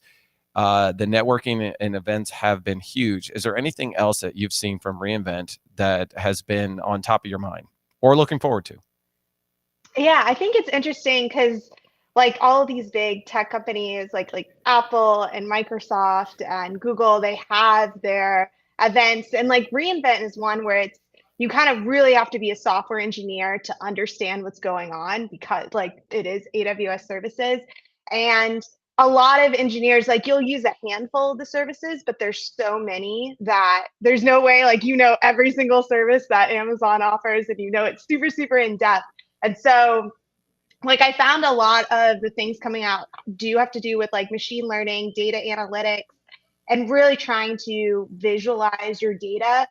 Unfortunately, I don't really use Amazon for those services. Like, more the way I use it is for like the cloud computing work. So, definitely the new EC2 instances are something, the different instance types are something I'll need to look into and like evaluate for our EC2s. Like, are they the right, size? Are they the right type? Like, do we want to change any of that or upgrade any of that based on what's come out? Oh, so you're going to take some of the instances. Now, they release so much here during reInvent. There's a number of on-stage, off-stage announcements, and you have to kind of really comb through it. For the next month, month and a half, I think everybody is going to start going through and combing through and seeing the value of what was released and if it's for them. Now, one of the things I want to talk about is the instances that were released. Right now, they have what Graviton 3, is it Graviton 3E that was released? There's another instance type. There's some that are supporting of not only life sciences, biometric, and the healthcare industries, or huge data sets for that. Or any of those of interest to you, or either personally or professionally, that you need to look into for your company and the value of them. Yeah, I think most of our workloads are like we'll use like there's EC2, and when you're working on an EC2, usually a lot of it is from scratch. Like you have to do a lot of the work, and that's why like Amazon has released other things like Lambda, Fargate, and these other types. And so we tend to lean towards those more than the EC2s. For like our large workloads. But for the EC2, if you do have that large workload, then like you can save a lot of money because you're managing everything on the server. So you were talking about the AI ML yesterday, Swami's keynote. It's always another big one for the data life science group, for the machine learning and the Deep Racer group. Have you followed any of the Deep Racer community? Because I know you're big into a lot of the AI ML, so I'm assuming like SageMaker is one of them, or kind of the visualization of it. Yeah, I think the ability to run the Juniper notebooks and with pandas like in SageMaker, like that is going to be a huge game changer. And to be able to like productionalize your notebooks and like run them as like scheduled jobs, that like is really, really interesting. I love how you're geeking out on this and all the releases. And like you said, here at reInvent, and when they release all these services, it is really for the technologists. And that's what this live stream is about. We're here to communicating with the technologists, bringing them the latest information. I think next year we're going to be doing a different style type of live stream for some of the events. Is right after the keynote. We're going to talk about all of these. So it's going to be a cram session, trying to actually follow Warner's keynote and bring the latest. I don't like to interrupt my guests, but some of the things that they're releasing, it has been pretty cool so far. The additions. Now there have been some new service. Like I think last year it was like 210 they reached up to. I'm thinking I'm gonna go off the top of the head. At least another service is released for this event and bring them from it. But I think you are right. You have to be a technologist to understand some of the releases. SageMaker's actually had a few offstage announcements. Have you seen any yet? Or are you looking forward to any that might be up and coming? Yeah, I haven't seen any yet, but I think like one of like the things Amazon does well is integrating with the open source community and integrating with like tools that already exist. Like they're looking at their customer and they're seeing like what does our customer use day to day? How can we integrate that and become a part of their workflow? Because a lot of times, like for us, like maybe you started by going, taking your servers to Amazon. And then it's like, wait, what if I put my databases on Amazon? What if I put this machine learning workload on Amazon? Like, and slowly taking each piece of the software development lifecycle and how do we put and the processes in that, like how much can Amazon take over there? And I think their main thing right now is the data visualization and analytics. Like that's kind of the thing they're going after. Well, let's talk about the open source community a little bit because, originally probably, and it's only been in the last few years that Amazon or even AWS has really doubled down on the open source community and allowed it more integration, let's just say, and the utilization of it. What have you seen from AWS with regards to the open source community? Yeah, to Redis, for example, like having that with Elasticache, like that is really, really interesting. I'm trying to think of some right now. I just know from experience, like they do that. But yeah, I find like they partner with a lot of different like organizations and different technologies so that it's a plug and play type experience. I think they've been more open to work, and I hate to use the term open for open source community. What a pun to actually just throw in it. But I think they've been more open to collaborating and working well together with other communities and integrating into them. Now, I'm going to pivot just a little bit because you have a training background. You develop a lot of content. And you're actually huge on LinkedIn and the learning community. I want to talk about some of the content you create because this event is for the technologists. This is an event for those who are hands-on. And I want to talk about what you're creating, why you're creating it. Yeah, I think AWS in particular, or like Amazon, is it's more difficult to create content for because there is kind of a base level knowledge you have to have of computer science as a technologist, and you kind of have to assume that. I think like I have one course, it's like learning infrastructure for developers, because you have a lot of these software engineers that know how to code, but now they're being asked to like manage their own deployments and kind of get into the DevOps space and do more that's just, creating the code or the logic for their application. You mean I just can't create the application and hand it off to the person who does the infrastructure anymore? It used to be like that. Yeah. And that was when in those infrastructure people were on site and they were managing your servers and they were, all on premise. And now like we've been able, like those jobs have been kind of eliminated because now the software engineers can go and set the configuration for their server or not even have to worry about that if you're using something serverless.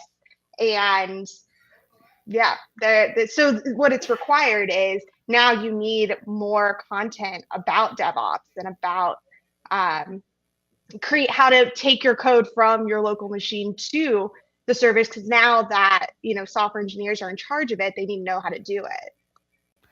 They need to know how to like manage it through the life cycle. So and I'm going to go back, and I think you touched on it, is you need that like computer science type background, or you need to understand it. I actually feel, and this is just a personal opinion, that my background coming from a traditional data center, rack and stack 'em server, managing OSs like Windows, NT, and I won't date myself at all in it, but managing that, going through the life cycle, troubleshooting that, and understanding the network that comes along with it helped me with public cloud. It gave me the understanding of what is being built rather than jumping right into the cloud. And now I have to learn all this virtual stuff versus actually physically touching that.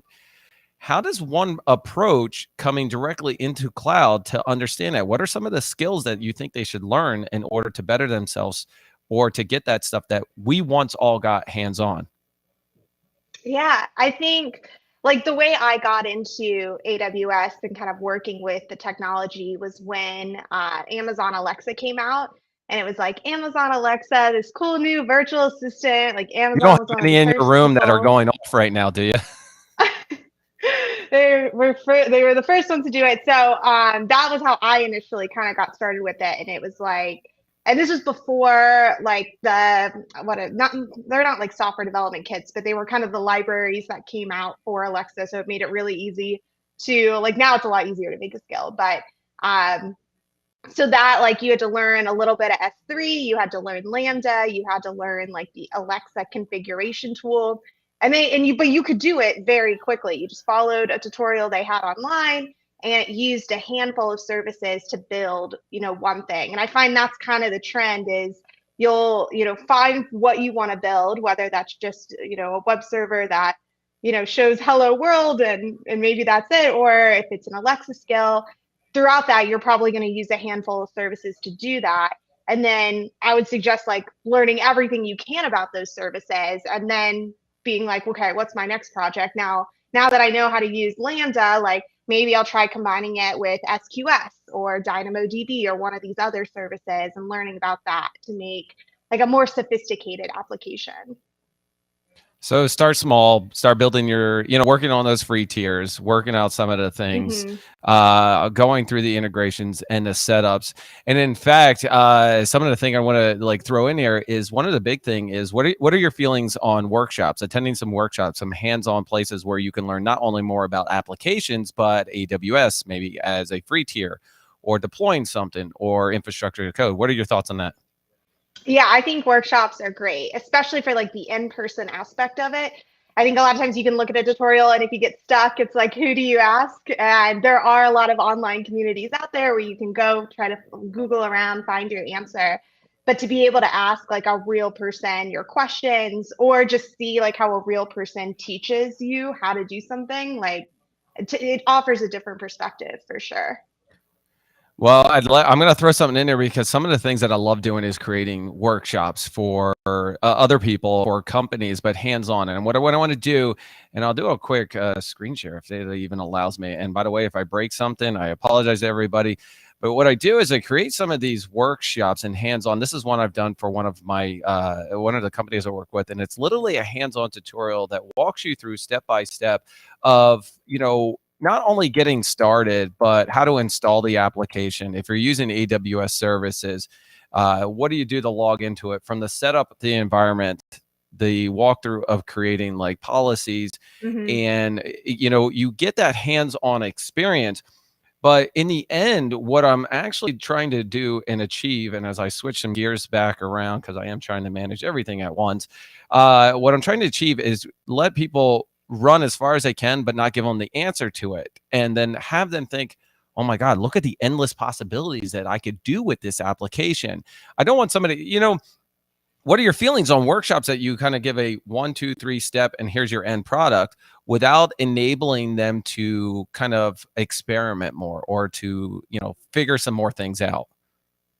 Yeah, I think that's tough because I think it's nice to have like the end goal of like you're trying to build the to-do list built on Amazon technology. Yeah. But then it's like you build the to-do list and then it's like, what did you do? You're kind of like, cool, I built the steps thing correctly. Yeah, I guess I followed the steps. Like, what did you actually learn from doing that? So then it's like, okay, let me find a bunch of tutorials and do each and every one. Yeah, like I'd be interested to know like how you make it more open-ended. Do you just share like what the technology is, and like the different, like you give lists of different possibilities of like how you can use it? I think one of the things, and that's an interesting question. You can do both, right? So you build the workshop, and that's an idea for this workshop. You build it where the first part is ended, right? You've done a specific task. And then you roll it into a 200 or 300 level where you have an advance. You're utilizing maybe an API call or integration. And then people are thinking about the next steps that they can do to build off of this, right? They can think how they can integrate it with their application to do some automation and maybe utilize those Lambda cold starts. Yes, no longer cold starts for the environment, right? So there's a good plug-in. How'd you like that? All right, so Catherine, I'm going to wrap things up. I'm keeping everybody on a time schedule. We have a number of folks and guests in our room. Catherine, if anybody want to reach out to you, follow you along, or watch some of your awesome content, because you remember you did mention LinkedIn. What are some of the places they can reach out to you? Yeah, so I have a YouTube channel. It's at Blondie Bytes, and so it's like Blondie and then BYTES is like a computer byte. I do courses on LinkedIn Learning, so you can search my name, Catherine Hodge, and those are probably the best places to find me. Catherine, I really appreciate you joining us here for AWS reInvent 22. This has been awesome. Just having you on screen and then a remote solution as your first remote guest that I'm managing everything. So I hope I didn't do too bad of a job. You did great. Thank you so much for having me. I really appreciate it. It's been great. It's really cool to like jump in on the action for reInvent. I know. I apologize you can't be here, but you are in spirit virtually joining into all the conversation and the chat and bringing some of your inside information on what you feel value from reInvent 22. Once again, thank you so much for joining. Thank you. All right, everybody. My name's John Myer. You can follow us on hashtag LV Reinvent 22. Huge shout out to all of our sponsors on this event. Also, go to gtmdelta.com/live. We are watching Warner's keynote. It's happening for the next half an hour. We're trying to get the latest and greatest information. We're commenting on it, but we're getting some inside information from the influencers in the community on what they feel about this event. I'm going to take a quick 5-minute break. We're going to get our next guest up here, and we're going to keep rolling. Catherine, thank you so much. Thanks.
Reinventing Cloud Fix. Oh my goodness, we're back just like that. Hi everybody, my name's John Myer. We're live streaming the entire week. Actually, we were here on Thursday. I've been talking nonstop. I'm surprised I haven't lost my voice yet. You can follow us on LV Reinvent 22. Yes, that's hashtag everywhere. You can go LinkedIn, Twitter. Twitter is still around for the rest of the time. I am actually on Mastodon, so you can probably follow that too, but I haven't dropped anything lately. A huge shout out to all of our sponsors for this awesome event. I'm going to flash them onto the screen because these sponsors have been awesome. We have so many here that are not only in the room. I'm going to do a room view in just a few moments. We have our next guest up that, he was actually here on Monday, and we're getting him back into the show and to talk about it. Don't forget to go to gtmdelta.com/live for all of your reinvent needs. You can follow us on LinkedIn, Twitter, YouTube. You can put up some smoke screens, whatever you want to do. All right, I'm going to let our next guest join in the fun in 1 second as I switch over to the room cam. Hi, room cam. Nobody's attention. Hey, Ben. Wave. Hey, wave up. No, right here. Turn around. There you go. There we go. Our awesome crowd. Yes, we are still watching Warner's keynote. He's 30 minutes, but he's always a little bit over on that one. Let's switch over to our next guest, Mr. Steven. Why don't you introduce yourself, man? Hi, John. I'm Stephen Barr, Chief Evangelist of Aria CloudFix, and it's so good to be back here. I feel like we've done everything except sleep. Exactly. Sleep is overrated for this event. I thought I was only going to get about 20, 30 hours total for the week. I went to bed last night. I think it was 9:30, 10 o'clock. And that, but I'm up at 5 o'clock for these events. So I'm running all day, running back and forth, talking to so many people for it. First of all, Stephen, I want to get your feeling on reInvent and what's happening here. Oh, it's the big picture. I've seen all of the different releases that have happened. It's, I've been thinking like the zero ETL. I think about how much time gets saved, like the aggregate time savings, and all these new features. There's bigger and bigger building blocks. I think, okay, now we can do cooler and cooler things. So all the time that we have to worry about these building blocks, as AWS has taken them, commoditized them, build them. So now it's on us to stitch them together into, the next big thing. I agree with you. I look forward to reInvent. I think the biggest thing I look forward to reInvent is to see what they release on stage in the intro videos for the keynotes. And I'm following along with Warner's keynote as we're going. He's released a couple things. We'll recap them and either in a little bit or later on the show. Things keep popping up in my chat. I think, okay, I have to stop my mind from spinning on that. Right? He's talking about parallel, but we can only think in serial. Exactly. His mind is just, it's astronomical to see how he's thinking, like encrypt everything. I always like his shirts that and his shirt is that he's wearing now is no exception during the keynote. Let's talk about Aria CloudFix. You guys, first of all, thank you so much for sponsoring this event. It's been great to have you on it, Raul, on the stream. I've seen so many like social media posts from him on what he's doing out here and what you guys are sponsoring and talking and all the conversations. So thank you so much. Well, it's thank you for letting us be part of this. We really enjoyed it. We've had a great time, and we just got an announcement that we're now FinOps certified. So that just came through my chat. Like, wait, are you releasing this live? Like, I mean, are we getting an inside scoop on it? This is hot off the press. Oh, you heard it here, folks. Congratulations. And we got some inside information. I think this is leading up to bigger things. We're very excited about that. It's been really fun because, again, thinking about AWS being building blocks, we like to help free up the financial resources to enable people to do more, not waste money on things that they don't need to, so they can spend it on a new innovation. All right. So speaking about new innovations, right? We're on day 4 of AWS reInvent 22. Don't forget to follow along #LV reInvent 22. Drop any questions, comments in the live stream chat. My DMs and everything are open. With day 4, there's been a number of releases. Is there any top of mind for you? Well, I know. Pick one. No, pick multiple if you want.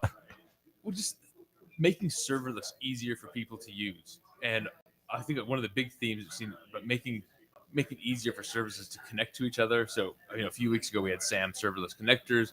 We just had the event bridge pipes. That's really exciting. I'm looking forward to digging into that more.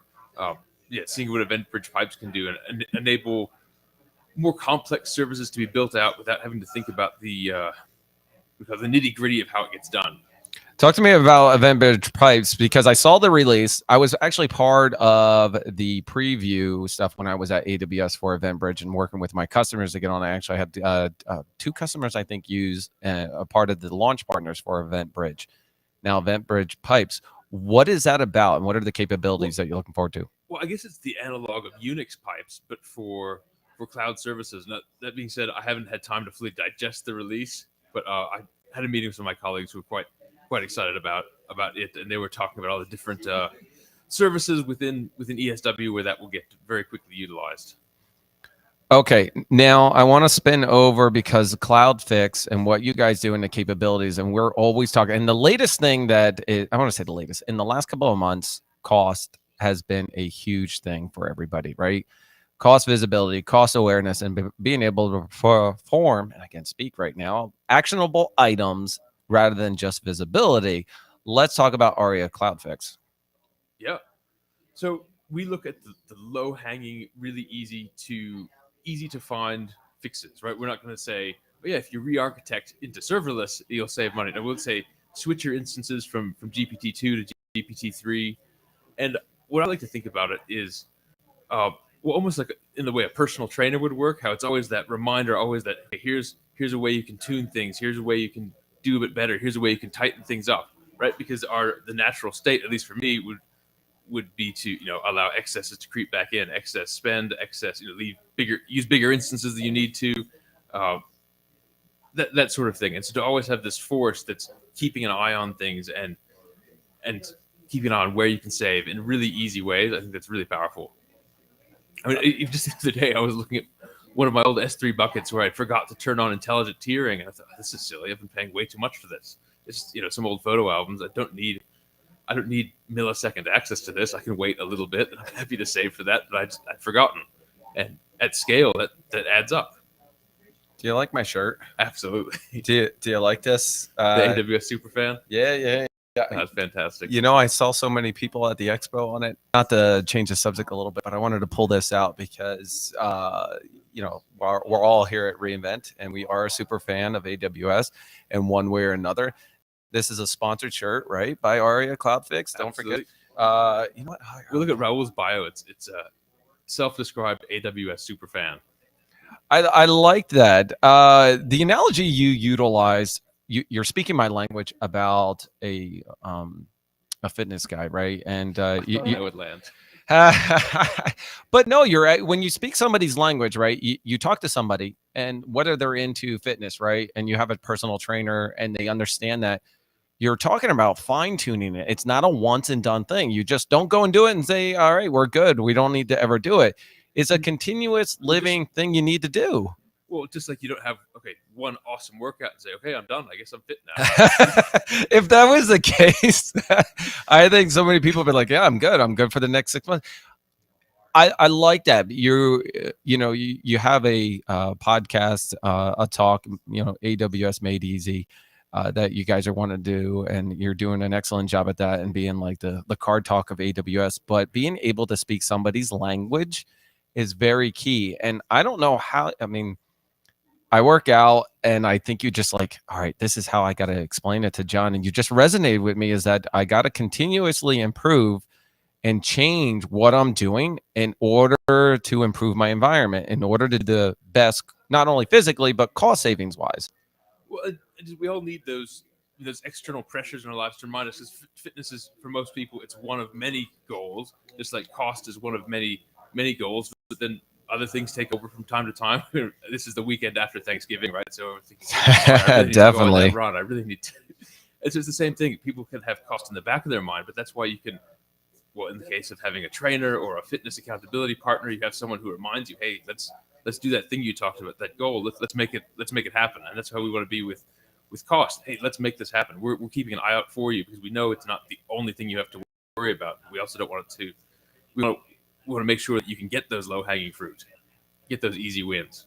All right, so let's talk about CloudFix and your approach on how you handle certain. And know we talked on Monday about your 40,000 accounts and how you were basically developing it because you were experiencing the same problem yourself. How are you doing it for customers? Are you, when you approach a customer and they're like, I need to minimize my costs, are you like, let's talk first, or no, sure, let's go in and right size all these. You know, what is your typical approach? So we ask for a read only access to the master account. We will do a scan. It produces a report of saying, here's all the things that you can do to save. And then it produces a change manager template. And you can say, okay, here's the changes you can make. Here's the estimated savings. If you want to push this button, then it will go ahead and you can do that. But it's completely transparent, which I really like about it. And it's these low impact. Well, we haven't divided it into easy, medium, and higher. The easy things like their GPT-2 to GPT-3, or is it turning on intelligent tiering, right? It's very rare that you say, okay, I have an object that I don't access very often, but when I do, I need it to be really fast, right? That's usually not the case, but it's just things that you can forget about. It's funny, we talked to one person where they did a demo of their account, and they said that their goal at AWS, or their goal at reInvent, was to find enough savings to pay for their ticket here. That's a admirable goal. They beat that by 2 orders of magnitude. So oh, nice. They were. I think they're going back with a little spring in their step. I think that's really encouraging. Given the cost of like the tickets and all the expenses that you do out here in the hotel, everybody can visualize what that savings looks like. Well, and I guess, and kind of zooming out, right? We have all these everyone who has a savings, right? It goes back into it. It goes back into innovation, and that's that combined with all the new building blocks we have to play with is what I'm really excited about. You know, we have some of my friends from the science world, like how excited they are about Amazon Omics, right? And the things that they can do now. Now, I don't know very much about it, that in particular, but just seeing the excitement, saying, okay, now we can work on this genomics data as a high level construct and not have to. And that's just one example of many of how these higher level building blocks. And again, serverless is another example. Being able to use those, it's very exciting. I like your differentiating factor is that you not only produce what's able to happen, but you're able to do and the actionable items that are presented to them, right? Yeah, and it's transparent, right? They can review it first. They can see it's just we're using Change Manager. They can see exactly what's about to happen. They can look at it. They can get the right stakeholders involved and make sure that's what they want to do. But then like I said, we have every incentive to do this for ourselves. We'll have 45,000-ish accounts. And so we have every reason to do that for ourselves, to figure out these easy ways to reduce spend while not changing the impact of the application. I like not only the actionable items that happen and the visibility and the changing. What are your integrations? And you said change management. So what are your integrations capabilities, not only into maybe Slack or actionable items that you have to do? Is there something that you're currently doing or down the road, or is it through your console interface? Right now, it's through the interface. We've got a lot of good feedback. I don't want to speak ahead of the. Oh, wait! You're gonna give us some more inside tips? No, I've got some good feedback that we're going to take back, and we value that so much. So that's part of why we're here. It's a two-way conversation. It's not just talking at you. It's like, what can we do? I mean, we want to, and that's why I'm really lucky as my job as an evangelist. That's a two-way role. I want to say, let's make sure this is landing, and so we've taken a lot of good feedback on board. So I don't want to speak ahead of things, but yeah, we want to make this as usable as possible. All right. So your job as an evangelist for, Aria Cloud Fix, what are some of the things you're looking forward to from the remaining of reInvent that you can go back and talk to, or that you've heard that you'd like to share with folks? That's a really good that's a broad question for it, right? I mean, there's been so much to share. We are on day 4. We're still, Warner's keynote is still going on, but some of the offstage announcements, and we'll recap this in the next couple upcoming weeks. Yeah. So in the next couple of hours, it's really at this point, it's meeting people, it's solidifying those relationships and these social media friendships, turning them into actual interactions, and then just planning for the future. And then my December post reInvent queue, I'm looking forward to clearing that out as well. Oh my God, how big is that now? You and I are always constantly live streaming and putting out some awesome content. You've joined me on my podcast, so thank you so much. This has been fun. Some of the other things that we've kind of done and worked on. Let's talk about some of the things that you're hoping to, get out there in December or even into January. Well, I guess from the CloudFix perspective, just give it a try. Have a talk to any of our team members. It's really easy to give it a try and see what it can save. And on the bigger picture, looking forward to continue to building out AWS Made Easy, and that Raul's AWS Insiders podcast, and just continue to just be involved, be part of the AWS community. I think it's such an exciting world to be in. How important has it been for you to be physically here at this reInvent? Well, okay, I don't want to say something exclusive to the people who can't make it, but Well, and I understand that, but I mean, you personally, that you're not excluding them. Folks either can't make it, personal reasons or financial reasons. We understand, and that's why we're doing this live stream for them. But you personally, you can share. No, it's been really nice just to again have those interactions in person, be able to, I think that's one thing that hasn't translated yet. I think hopefully they solve it one day, but being able to just interact with someone to get a better read on them, to things like sarcasm and sense of humor is kind of hard to convey over Slack or over Zoom, and just being able to less formal, less structured interactions. It's really fun. So that's been very valuable. I cannot fathom on how awesome it's been here to interact with folks in real life and in this room. In fact, I'm going to do another room cam shot for everybody. Yeah, they're listening. Yeah, yep. High five there. Jeremy, did you know that you are on a live stream right now? Yeah, now you do. We got some awesome guests coming up in this room, and we're rolling through everybody, giving them a chance to interact with us and share their insights on AWS reInvent 22. Before we wrap things up, Stephen, a couple of questions for you. One, where do people find you? Well, any social media. I'm where any community is. So Twitter, LinkedIn, Mastodon. We've got a Twitch channel. Call me. Email me. Anyway. Email. So actually, I want to talk about your AWS Made Easy, and then I want to talk about Raul's podcast. I mean, you guys got a lot of content going on and creating. Let's talk about Raul's, and then I want to get to you personally, AWS Made Easy, and what you're trying to achieve before we wrap it up. Raul's podcast, AWS Insiders. So he's been doing, very lately, he's been doing, right after the keynote, he'll do an interview, and that's been going really well. I saw a couple of those. It's pretty awesome. You got a nice setup too. Yeah, and then it's really good because he gives very edgy feedback and really challenges the presenter, and he's really good at kind of zooming out and seeing that big picture. And then AWS Made Easy, it's for anyone to come in. It's a ask us anything, so anyone can have any questions about AWS. We'll give it our best shot and have a good laugh along the way. Try to review the latest in AWS articles. We're up to today will be episode 30.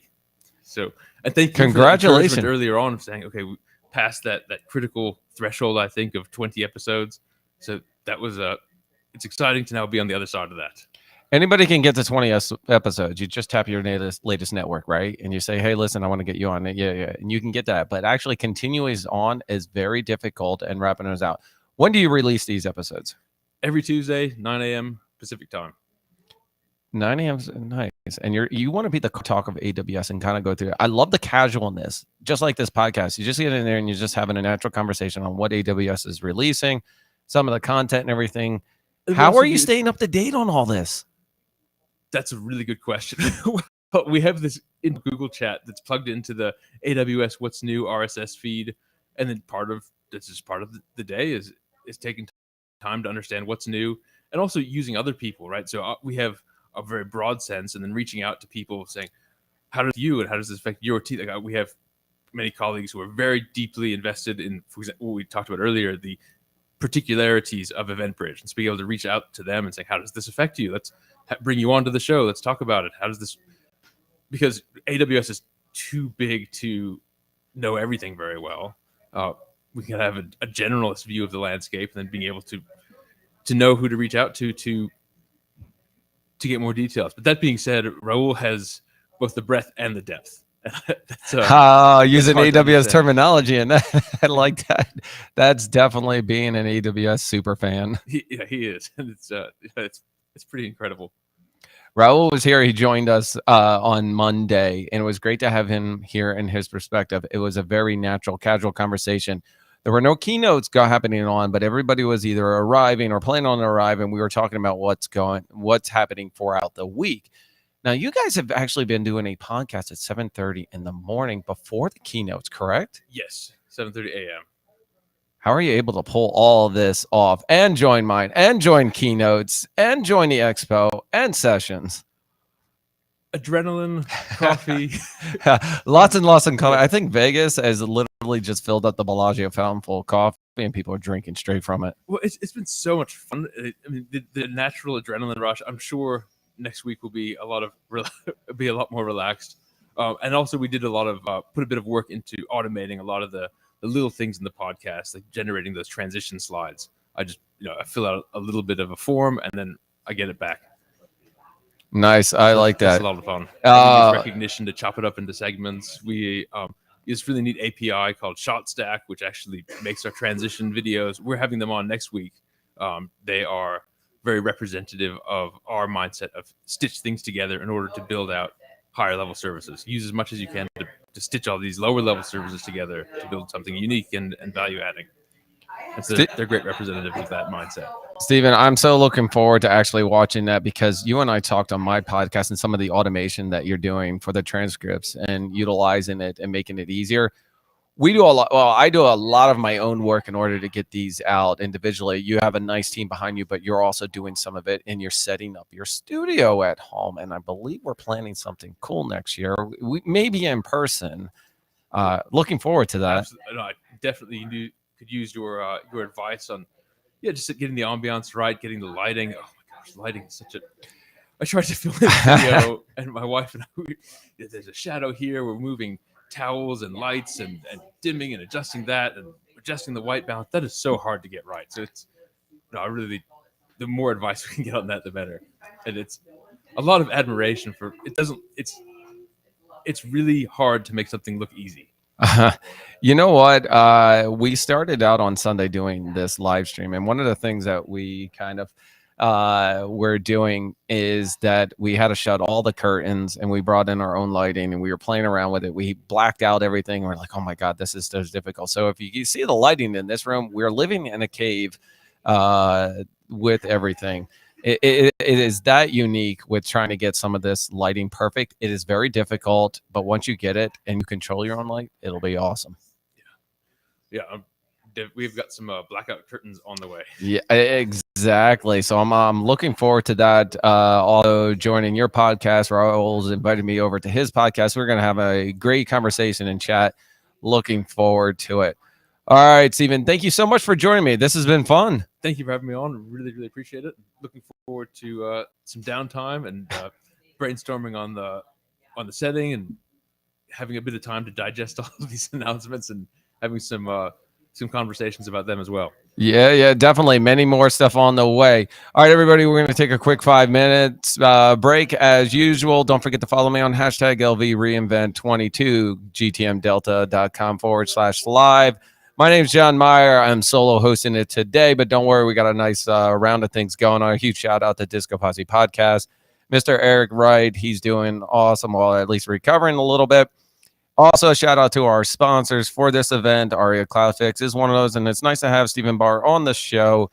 And one more to our awesome team behind the scenes, Kirsten and Christine. Thank you so much. It wouldn't be possible without you. We will be back in about 5 minutes. Thank you.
And I think musical talent is a prerequisite to be a singer. I've heard. By the way, we're live. But it was only on me. Hi, everybody. John Myer back. Yes, I left to do it on purpose just because that's the way we roll. You can follow us on hashtag LV Reinvent 22. Warner just wrapped up his keynote. We got lots of information to bring you after the fact because I got a couple more guests that I want to roll through. We have about another hour. Well, if somebody else joins us, it might be a little bit longer. This is the last day of our live stream. And I am joined by a special guest who's been on my podcast. I had a chance to. Twice. Oh yeah, twice. Well, one I was at AWS, and right, and then no I was both after I left. Here I'm talking to an invisible guest because I didn't even cut it over. There you go. All right, now that actually your camera's over here, by the way, but you don't even have to worry about the camera. There's so many cameras. This setup is legit. You have literally everything and the kitchen sink. You guys cannot see this, but it's the cords like are here. adjacent to the kitchen sink, which makes me nervous because water and electronics do not mix. But you we don't use it. Yeah, we're not using it. Well, there are dishes in there, but we're not using it anyway. All right, I'm gonna let you introduce yourself, but I would let you do it, but I like saying Dr. Liz Dennett is joining us here on the show. That's true. It is a pleasure to be back. This is our second reInvent together. Yep.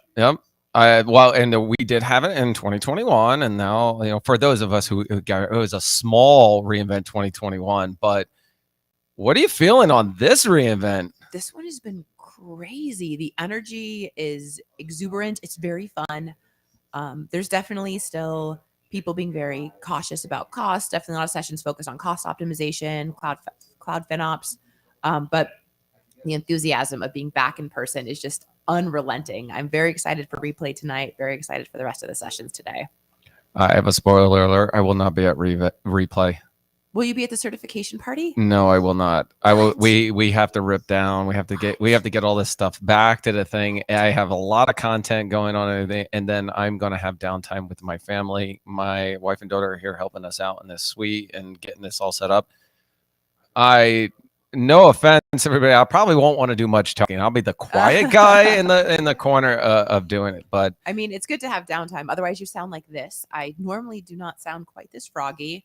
My diet's consisted of about 80% cough drops to bring you this voice right now. My diet's 80% of coffee right now, or 90%. It's the only way we're going to keep rolling. And I've been talking. I'm actually very impressed. I've literally been talking the entire week, and my voice has been pretty good. Are you an extrovert? Yeah, right. Because I'm an extrovert, and even my extrovert batteries are like, okay, my iPhone levels are getting lower and lower. I'm on reserve, but Stream battery saver is turned on. It's essential apps only. Yeah, my essential app is just my voice right now, my brain functionality of trying to keep things going. All right, so Dr. Liz, reInvent 22 is almost wrapping up. Yeah, there are sessions tomorrow. For those of you who think replay is the end of it, there's sessions happening at about noon tomorrow. I'm so sorry, presenters, tomorrow. If you have a Friday session, I am so sorry. Hopefully they'll be recorded and we can watch them later on behalf of every attendee ever. I had to switch back. That's what it means. Like replay. I don't know why they have actually Friday sessions. I maybe for the recording or the wait, I got it. The replay of Friday sessions, right? They're probably overflow. I imagine if I really wanted to go and I had a great talk and everything was full, just stick me in Friday. I just want to get to reInvent. I'll talk any day, anytime.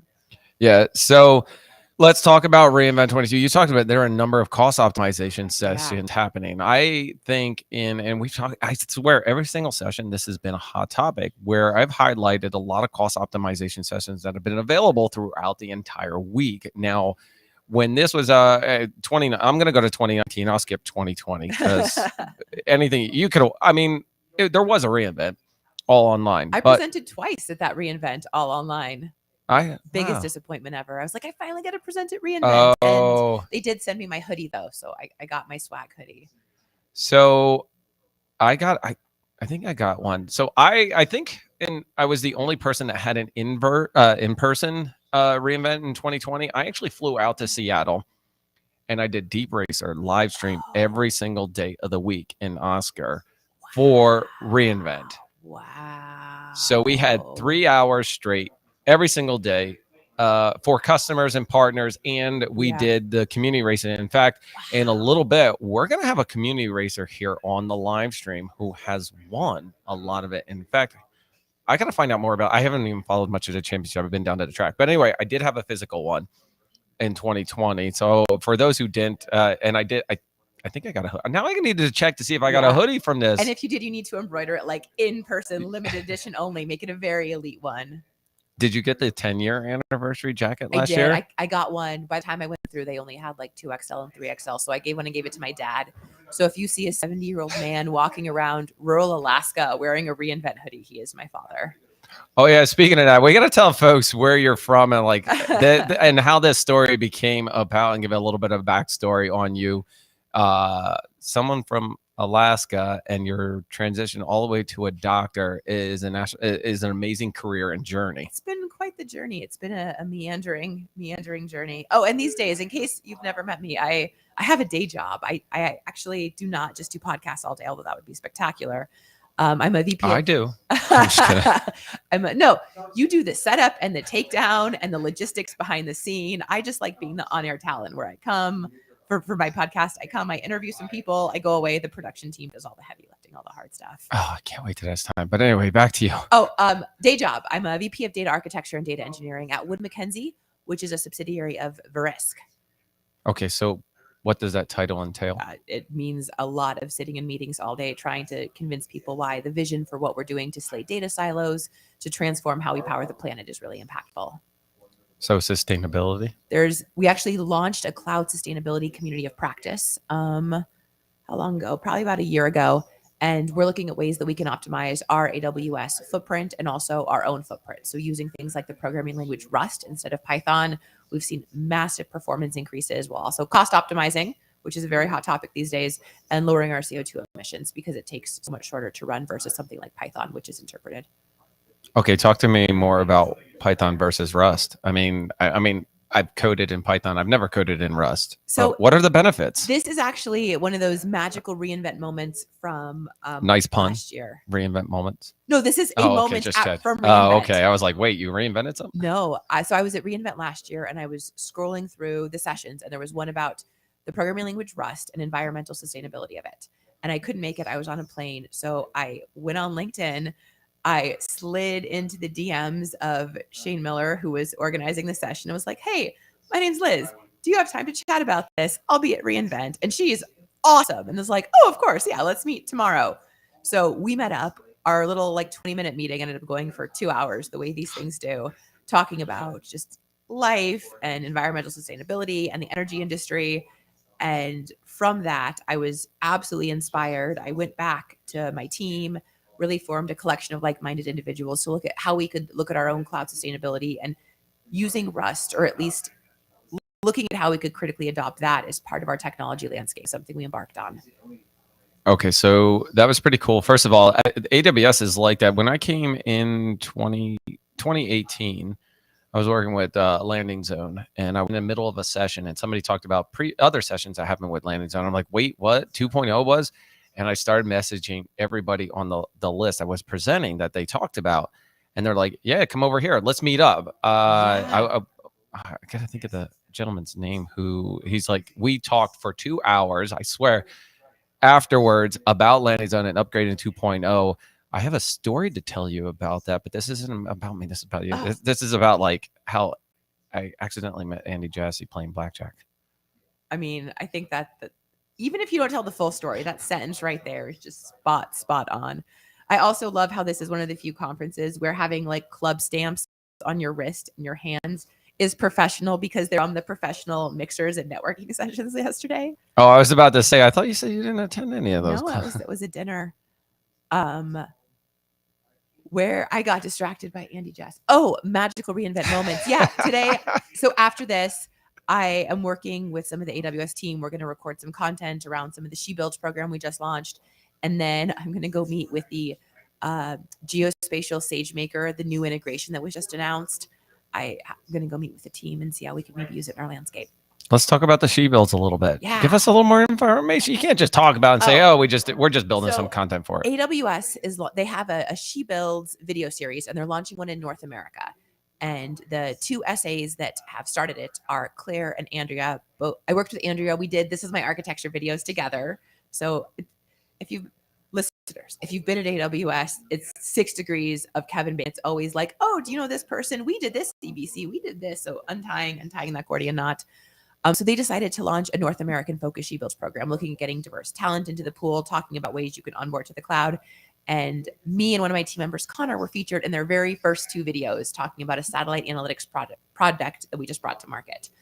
So today, I actually don't know what's planned. I'm just going to show up and be like, hi, I'm here. What do you want to talk about? Much like this conversation. You mean much like we're doing now? Yeah, like exactly. You showed up and you're like, yeah, I'm joining. What do you want to talk about? We're going to talk about reInvent, and just dropped it there. We'll just figure it out as we go. And that's usually how my podcast goes. It's how the conversation goes. So if you like what you're seeing, don't forget to comment, like, subscribe, all that other fun. You know what? We might do some overlays. I'm not sure where they're going to go. Yeah, I think they are. Yeah. We'll give you some options. What just fly on whatever. I'll do one below, and don't forget to hit the descriptions. But yeah, we're talking all good things, reInvent. So you're recording sessions while you're out here for videos and content. How are you squeezing all that in? Well, the tricky part is my team is all based in Scotland, so the mornings are pretty early. I've been getting on my calls. My 8 a.m. calls are 6 a.m. here, so doing that in the day, trying to get an hour each day to go back and nap, which normally just means scrolling mindlessly through social media. And just, it's reInvent. It is a sprint. It is not a marathon. You just go. I will ask forgiveness from my body later when I get a serious cold this weekend. But I don't have a fever, and I've had this cough for several weeks, probably longer than is healthy. I'll see a doctor when I get back. I'm doing the same thing. I'm just like vitamin up every single day, and just trying to do it because of the ragged of going back and forth. All right, so you're attending Replay tonight. We won't ask you about any sessions and put you on those specific ones that you like. But how was the expo? I'm sure you've been there. Actually, I thought I saw some posts about it. I was like, did you see me? I figured more people would come up randomly and say, have bright purple hair. But no. It's actually, I have not connected with nearly as many people. The lights in that room were a little purple too at some point. So I think everybody's hair looked a little bit. They're like, you're a brunette now, which, okay, cool. The expo's been really great. I've met with a few vendors yesterday. They have these row of meeting rooms. I don't know if you've been to any of these. It's kind of like you're walking down a prison. I saw, and they're in the back, and you're like, you figure you should have like your handcuffs behind you and be like, all right, I'm leading you to it. You're just going, and they're just like these little cubicles. It's a great place to have additional private meeting rooms, which is nice. But the expo's been really fun. I think it's bigger than 2019 in the expo. I think it's huge.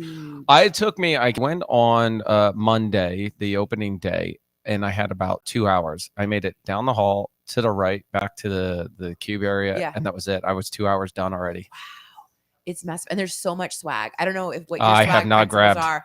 I will not grab swag unless I picked up some pens. Did you pick up some swag back in that room? No swag. No, you need some swag. Okay. There's Myer Media swag, John Myer Podcast. There's this event swag we have. Free stickers. They're all on that counter right back there. And in the back there are stickers. There's a basket over there, or in the back. Are there stickers?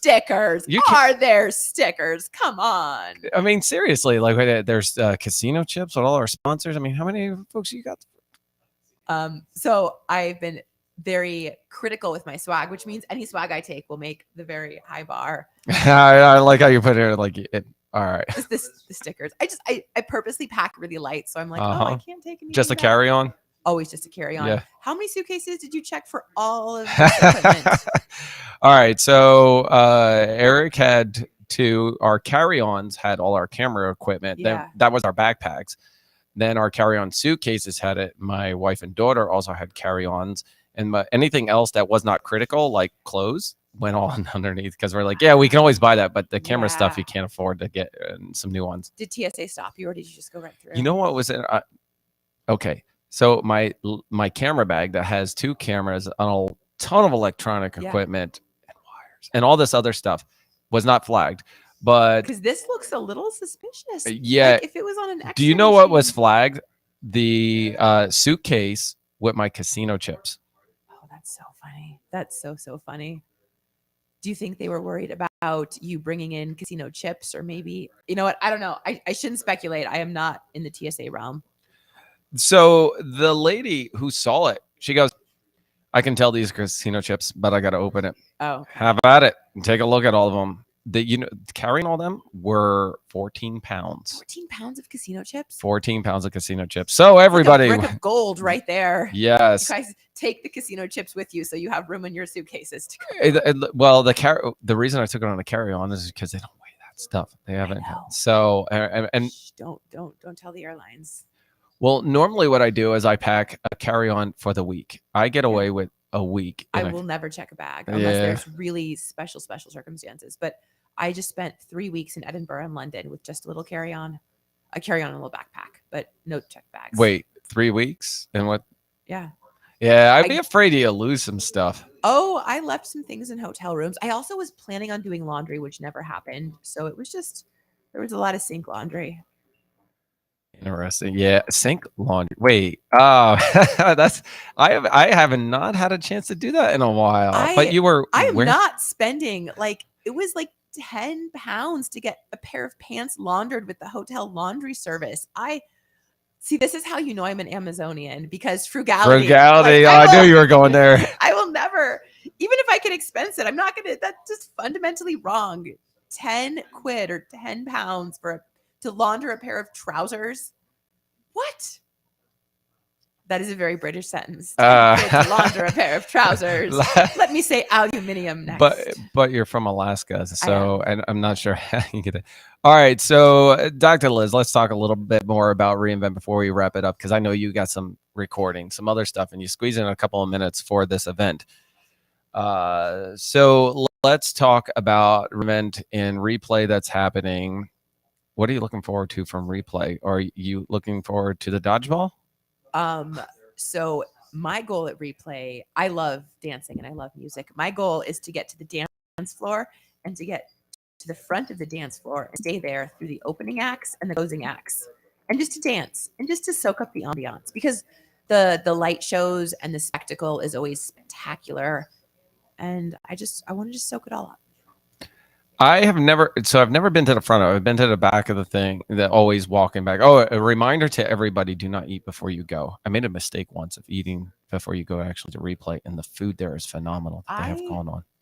The last year, I didn't eat or drink anything. I was just too engrossed in the music. I was like, if I have to go to the bathroom, I'm going to lose my spot here. And it took me 2 hours to get to the front. I'm not leaving.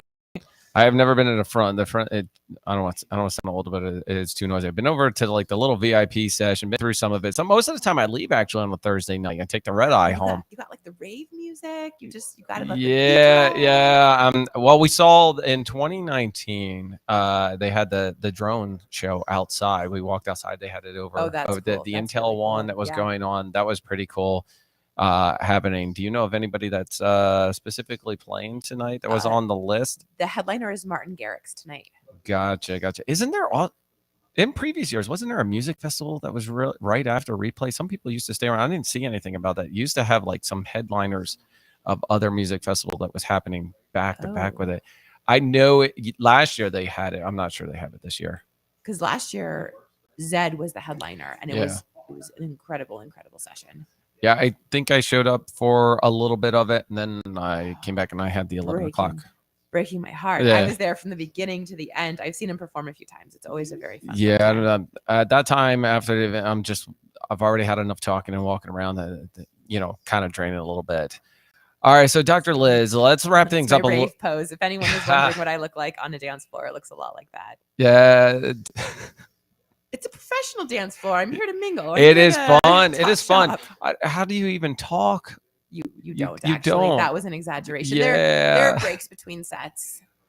Yeah, but the music's going on. I actually like the bounce houses that go down. The slides, and then the. Oh, did you go down the Datadog slide? I did not. Did you? I did. I saw it and I was going to, but I had my gear every single time, and I just did not I'm not leaving it sit the top or the bottom. So what they do is they have a collapsible fabric cube. You put your gear in there, and someone carries it to the bottom for you. It's never left unattended. You have a chaperone. Okay. That's what those people were doing. I didn't realize that. Okay. It was fun. It got pretty fast though. They tell you just put if so it's 2 or 3 floors. Datadog covered the stairs into a slide that goes like this. So it's I do not know the mathematical definition of that curve, but you push off and you're on a burlap sack and you catch air on the hump and you just go. And Just like the old carnival rides. exactly. And they take your picture halfway through. It was a hoot and a half. Did you post your picture? Not yet. I haven't Oh. posted much from LinkedIn. What? I know. Did you get your picture with Buckets? The mascot, S3 I Buckets? did not. I did not get my picture with Buckets, the mascot of S3. I gotta go. Where's Buckets? Where is Buckets? He's probably in the expo the last. That'd probably be the last day today. He was yesterday. Buckets. Yeah. The S3 mascot's name is Buckets, or did you make that up? No, it's literally Buckets. Buckets. Buckets. If you do, and I try to do at S3 Buckets, but it comes up with some coupon saving thing on Twitter. So I was like, yeah, that doesn't seem to be the right. No. I must be spelling it wrong. But yeah, Buckets. it's Buckets. Maybe he spells it like he, she, they, whatever Yeah. Buckets pronouns are. I don't want to assume. It's Maybe Buckets spells it like with an X or no, they something. actually have an Amazon tag badge, a sticker too. What? Oh yeah. What? Okay. Yeah. Oh, don't worry, we'll leave you go to the Wait, expo. what color lanyard does Buckets? The Purple. badge? Of course. That's like deep trivia right there. Yeah. So, what do you think about how long has Buckets I been know, around? Buckets has been around like since the beginning. It's S3 Buckets all the way down. You have to get your picture. Probably be an expo the last time. You'll see. I was at the S3 party and Buckets was there, so I got my picture right away. I have to go find Buckets now. That's Yeah. on my Las Vegas bucket list. I'll Pun message the intended. S3 guys Pun and let them know. intended. Yeah, that's on your bucket list. So Dr. Liz, I'm going to wrap things up. Where can folks find you? How can they get a hold of you? LinkedIn's the best way. Liz Dennett. I think it's Liz MPD. Maybe it's Liz PD. I don't know. See, this is great. I just searched Dr. Liz and it comes up. Yeah, just find a picture of a girl with purple hair that's tagged in a picture with you, and you'll be like, that looks familiar. Yeah. In fact, so my daughter who took the picture will tag, and Perfect. she's managing my Myer Media social media right now. Perfect. Awesome. This was truly a pleasure. I'm looking forward to next time. Yep. Honestly, this has been awesome. Everybody, hashtag LV Reinvent 22. You can find us on gtmdelta.com/live. I'm your host, John Myer. Also, Eric Wright is somewhere in the room. He's resting in the other room, safe and sound, recovering for things. And I hope I'm doing a good job on this live stream and captivating what's happening here at reInvent. We are talking about reInvent, but not fully in detail, but we're still having a good time. All right, everybody, we're going to take a quick 5-minute break and we will be back. I imagine there's outro music in my head. Do.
And we're back. Yeah, I'm dancing today.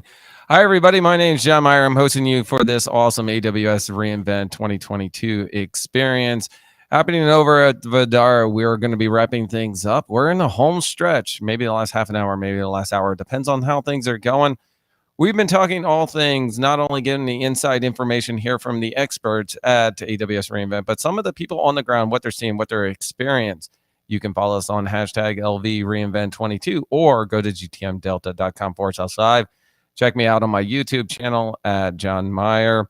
Also, a huge shout out to Disco Posse Podcast, Mr. Eric Wright. I am running solo again for day 2, so I'm controlling everything. Good luck with that. As a crowd is thinning out inside of our suite, we've got some awesome conversations and chats happening, and we have another special guest up. The last time I saw this gentleman was in 2019, and we actually did not know each other until we started racing on our indoor track, Underground, and Deep Racer Underground. We actually dubbed it in 2020 and holding it strong for the entire duration of the pandemic. I am going to turn it over and let him do the introduction. I'm going to call him by a name just because it's his handle out there. D-Bro, why don't you give us an introduction?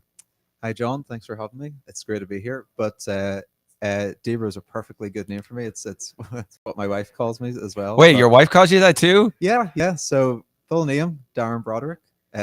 Work for Liberty Mutual, and I'm a Deep Racer pro racer, if that sounds impressive enough. Oh, you are. You're very well known at the track and by my kids. Trust me. Oh, yes. With the hopefully sometimes a good model shows up and they have nothing to chase, and that gets them the exercise. Oh, yeah. We'll tell you what. We'll get and we'll talk about some of your models and everything. In fact, we can talk Deep Racer the entire time for this and reInvent a little bit. Cool. Let's give a little bit of a story of background on yourself. What do you do at Liberty Mutual, and how does that translate to Deep Racer? Yeah, so Deep Racer, Liberty Mutual. I've been with Liberty Mutual since I've graduated, so this is my 9th year. And you're right, in 2019, an email came out from my manager. Deep Racer had just started in 2018 in the December period at reInvent. And Liberty were thinking about doing a huge, big internal competition where we would have the 2018 track, which is the original track for Deep Racer, and invite as many as 400 developers to make 65 teams.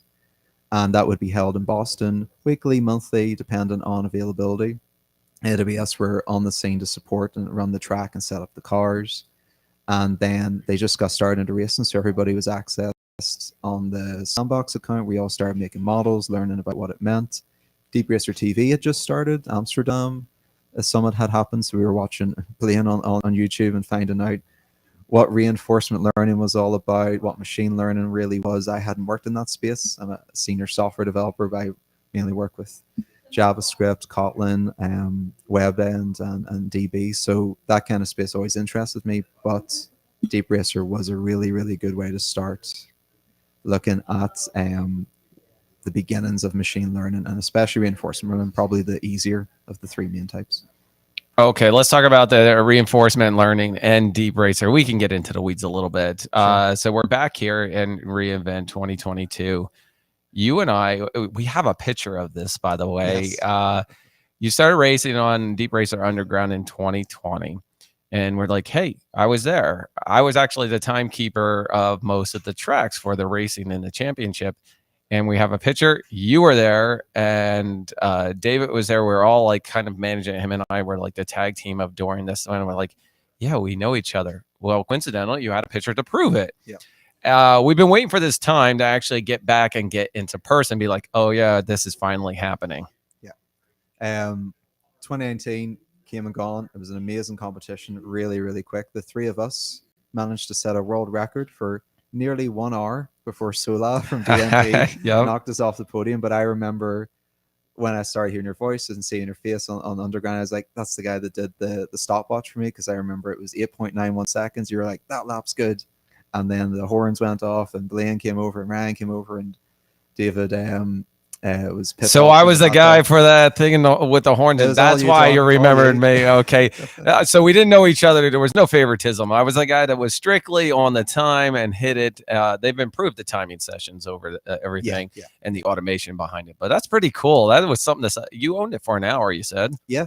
About 55 minutes before it was announced. "Wow, you even got it down to 55 minutes." I'm not keeping track of time at all. Yeah, it was just Blaine was like, not even an hour later, and it's broken again. It was a significant improvement from, so I think it was another half a second quicker. So I knew that's when it was going to be very, very tough to compete or even get into the finals at that point. Well, congratulations on that. Let's talk about. I want to talk about Deep Racer Underground because that has been key. A lot of folks have said that's been key to keeping Deep Racer alive during the whole pandemic. Absolutely. I want you to share your story. I have my perspective, but from a participating member, right? You were always on the board to raise. You always sent me models. Whenever I'd have the track set up, you were like, "Hey, John, can you run this?" And I was like, "Yeah, I'll run it." Talk to me about that. What were your feelings on Deep Racer Underground? So they're only positive. Deep Racer Underground, pretty much for me, I was always first in and last out if I was watching streams or submitting models. But yeah, to go right back before it, so 2020, everything was gearing up to be really, really big for Deep Racer. You and David Smith looked like you were going to be pretty much sharing the summit Camerota. I had my flights, hotel, everything booked for London. I definitely wanted to go more than one. Something happened in the world, so everything had to go shut down. And I'm not too sure when the first underground started. I know everything about where it was, almost your address for the fact in your basement, but it guaranteed or absolutely was a lifesaver for Deep Racer. I don't think the physical aspect would have survived, or we would have lost a lot of racers, or new racers wouldn't have come on the scene unless they didn't have someone enthusiastic or sharing like a good streaming or giving people an opportunity to try and keep Deep Racer going, because 2019 has such a big buzz. Underground was like another way to keep that going as well. And you changed location as well. I know we both know plenty about it, so we can definitely talk a lot about Underground, but it switched over to London the odd time as well, so that helped people with different time zones. But you're always able to just submit models to yourself through Slack, and then it was all recorded, so people didn't have to watch live, but they were always very appreciative. Hopefully, and you ran plenty of competitions. You're giving away credits at times. And I think that really helped people kind of compete in the virtual environment as well, because that's when NWS had to find some alternative with not having any physical summits. We didn't know when they would be back. Everyone thought it would only be a couple of months. Turned out it was going to be 2.5 years. And those credits, I think, really helped a lot of people understand now what they needed to do, especially me. I'd only ever been a physical racer. What kind of virtual aspects, because the two are so wildly different. Talking about Deep Racer Underground, it's a huge. First of all, I got to thank PTP from Pinnacle Technologies. I was in Boston. I did an event for them, and they had this tile track. And I remember the specific moment that I was walking my dog, and I remember this track. And I was like, I'm going to set this up in my basement. And I contacted them, and in the next week, they FedExed me their entire track. It was like 6 boxes of tiles. And my basement, I want to say, isn't huge or whatever it is. I had to modify the track into certain turns to kind of give it. Yeah. But what I wanted to do, and this wasn't me, this was for the community. And David Smith was always joining in. He was my cohort over in the UK, where he joined into this crazy idea. I was a PSA for Cloud Management Tools. I was just helping out with Deep Racer, and it was a passion to play around with these and get it. We had a lot of lessons learned. They were the first ones to put on the event. We had a five series event. We didn't have many show up. It was very like we actually went down to like 3. We had enough races for 3. Yeah. But we learned so much on the way of how to fine tune my basement to get the most out of this. We learned that my white walls were causing issues, so I got blue drapes for the siding to match. Everything. I actually had them ship out like the barriers, and we tried it at another location to get a full track set up at that. I even purchased blank tiles and made my own track so it could curve around there and blend in. Yes. Because remember you had it at I don't know if it was like a gym hall, but you also had it outside as well. Yeah, well, I had it outside. I tried it outside at next to my pool. So it worked. The lighting worked for it. And my kids were my pick. they were a lifesaver during the pandemic because they could participate. I could schedule them anytime to join in, be like, oh, in between schoolwork, because it was no set time. When they went back to school, I actually had to schedule events when they were home. I had to base everything off my kids' availability doing it. But I first of all, I thank my wife for allowing me to do this crazy thing from my basement streaming. Good call. It was crazy. I thank my kids for always helping out. My wife was there as a timekeeper. I had some friends, David, always helping out. The biggest thing I got to thank is the community. Everybody wanted to do this. They loved it. They enjoyed it, and I did it for them. You know, it would be a whole day affair to set up the track, the stream, and everything to get this going. No, absolutely. And I probably should follow as well and thank my own wife for so many models. Like how many times she would come into the kitchen or office wherever I'm working. You had a track too, and did you set up something in your house? I had so Lyndon, like who had set up the Slack community Deep Racer along with Thomas. I bought a really, really simple small oval track. It's not actually a track you can ever train on the Deep Racer console or anything like that, but it was something just to have because, again, I thought 2020 was going to get really big. I would need to be able to practice on something, but I would love something a bit bigger. But it was nice to have something that looked like a track, but again, it's a really small oval shape. You know, if you had a model, it would probably take like 3 seconds to go around the track. It wouldn't be much of a world record, but for the underground stuff, you know, you were the only guys doing anything in the entire world with Deep Racer.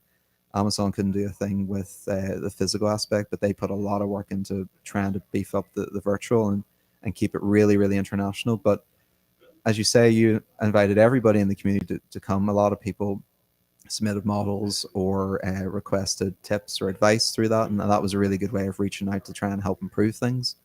And again, as you said, when you had the track in your basement, you had to make some modifications, but you were always trying to find ways to improve things. So whether you were adding a GoPro to the top of the car and I stickied it on, and we had a nice, cool little promo for it. Yeah, and I remember you tried different camera locations as well, and you put them into the Streamlabs or OBS overlays, whatever you're using at the time, to try and just not only make it more interesting, but it would give a lot more perspectives for trying, as a racer, me to understand more about the model I had submitted and its behavior to what I thought it should achieve. It's always easy to see that in the virtual aspect because you can download the logs, you can look at your graphs, you can look at your timesheets, but until it can either A or B do it on the track, you have no clear indication if your thoughts or your experiments have worked out. I think one of the things, everything that we did for Deep Racer Underground has traversed to what Deep Racer, or added to what Deep Racer is today. Yeah. If you look at the stuff, it's only improved. David's done an excellent job on it. But the community's been so involved and everything.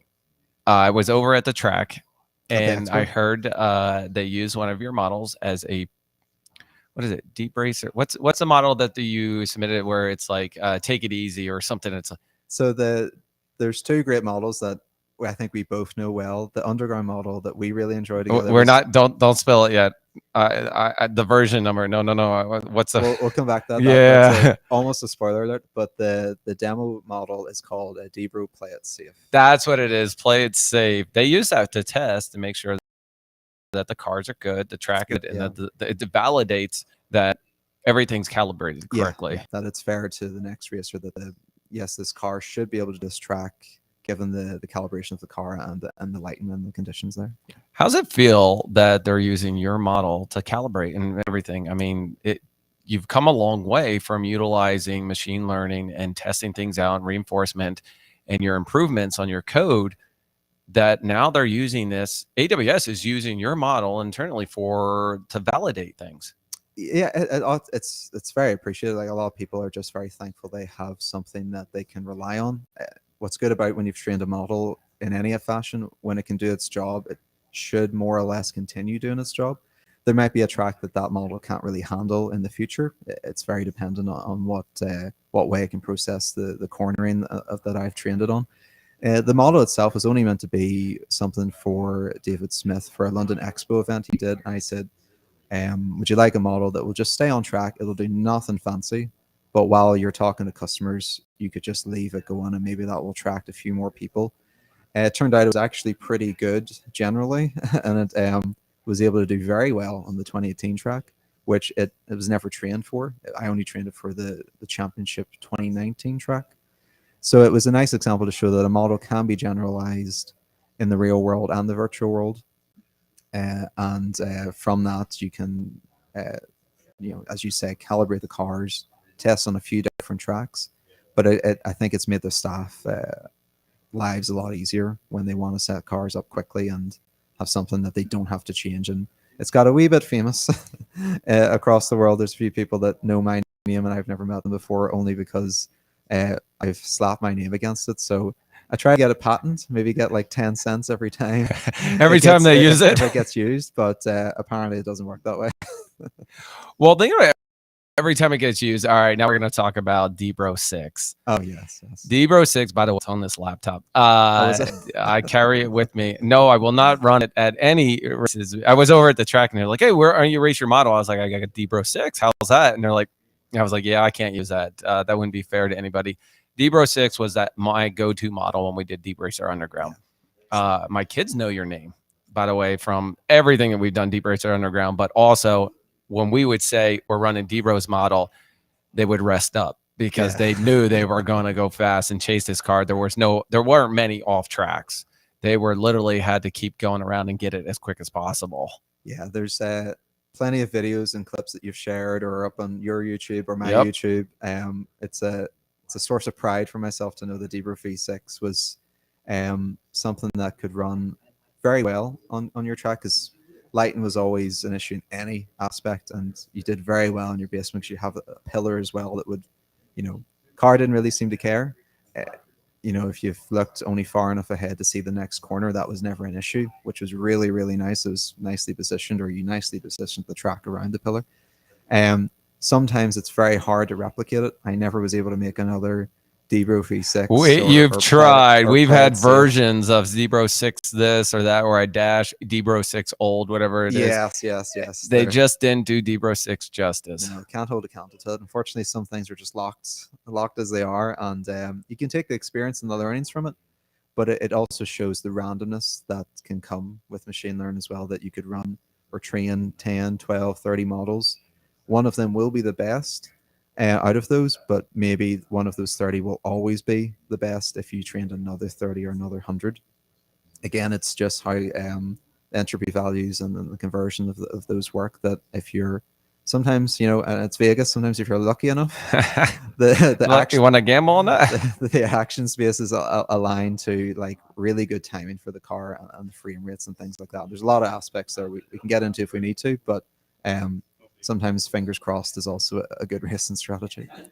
I'm going to ask you some quick tips and tricks on Deep Racer and training the model. If somebody who is looking to get into Deep Racer and wants to start racing their models, what are some things that they can do to just get started on it? So let's say you've never seen Deep Racer before and you want to win the championship.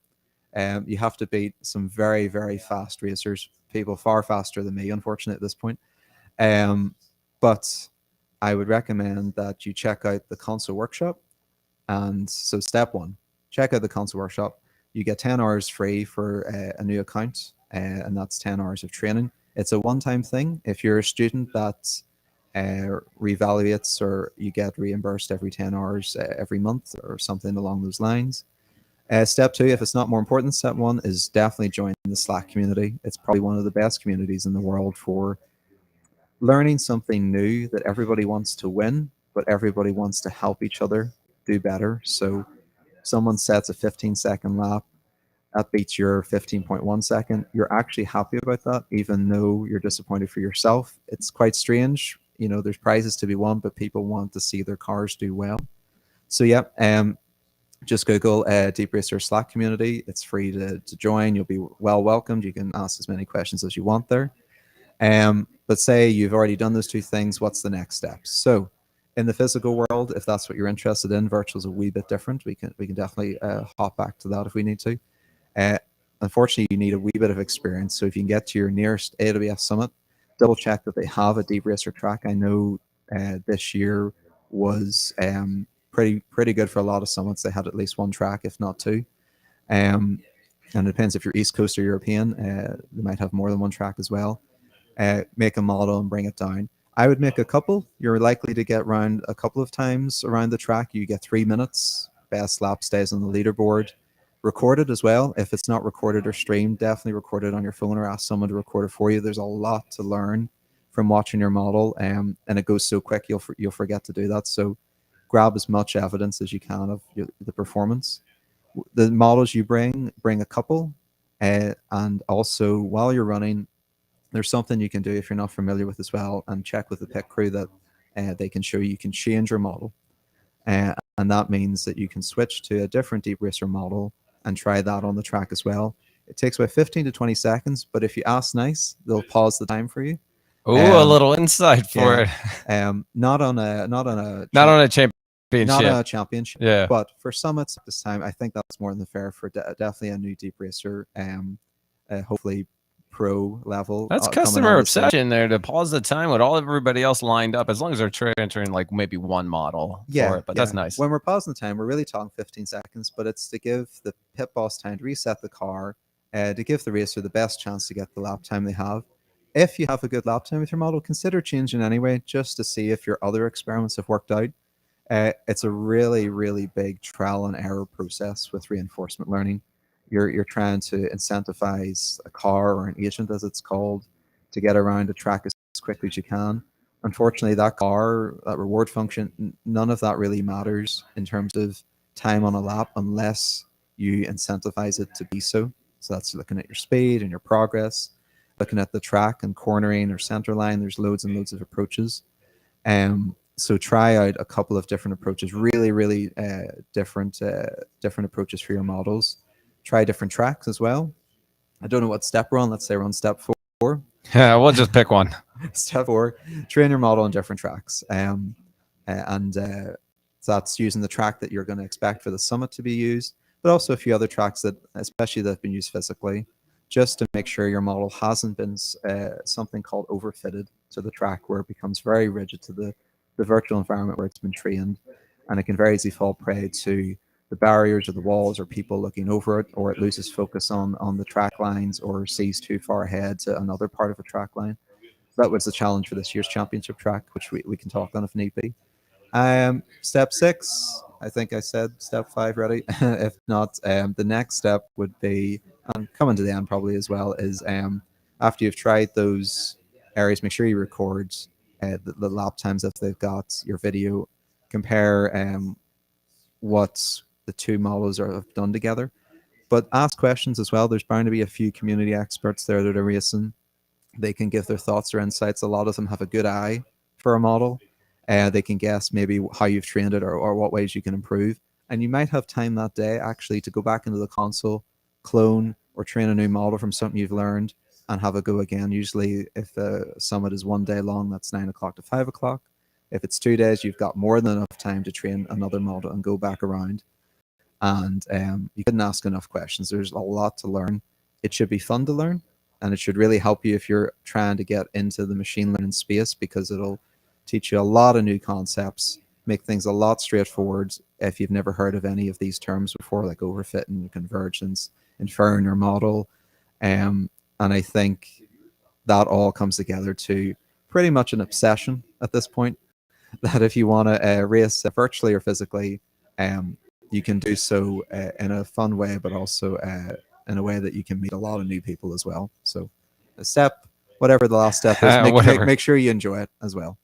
Is there just a couple more things before we wrap it up? Is there ever a chance of you overtraining your model? Absolutely. And that's one of the biggest problems. It's safer to undertrain your model and then clone maybe 30 minutes, 1 hour, and keep iterating on that till you've gotten what you think your model or your reward function or your approach can do at its best, and then try something different. Now, if you've, to touch on it very likely, if you have overfitted your model, it's hard to always know that's the root cause of a model's issue. My best guess is an overfitted model will be very jiggly. So the wheels will start going. It looks like it's having a tough time making a decision on the track. that's usually a good sign for overfitting. It's not the sign you want to see, but it's a good sign of it. But you can save your model, in quotes, by training on a different track. You can actually overfit the model by underfitting it again. So you can bring that model out of its bad habits by training on a different track and just making sure you're keeping it honest. Pretty much, there's a lot of fluffy analogies we could say that, you know, the way we've some people have described training a dog and things like that. You can very easily the model can forget the things you want it to do well. My best advice: so if you think after an hour it's not going to do well, I'm very cutthroat with my models. I would just get rid of it, train a new one, and train it for a little less next time. All right, my next one's a challenging question. How you doing here at reInvent 2022 and all your models? Okay, yeah. So I've got I don't know how much time we've got left, so I'll discuss very quickly how I was nearly put out and how I've actually done quite well overall. So the competition has ended. It finished on Tuesday, and Wednesday was the finals. So I came 6th overall, which was a delight to But me. that's really good considering all the people racing around the world. Yeah. A delight for me in the sense that I was 28th at one point. So round one, the top 30 went through to day 2 for round 2. Day 2 had round 2, 3, and 4. And I was very, very lucky. It was a nail biter. I was sitting on 20th or 18th and 20th, and then you look 20 minutes later and you're sitting 28th, and the cutoff point is there's 10 racers left and you need 5 of them to beat you or something like that.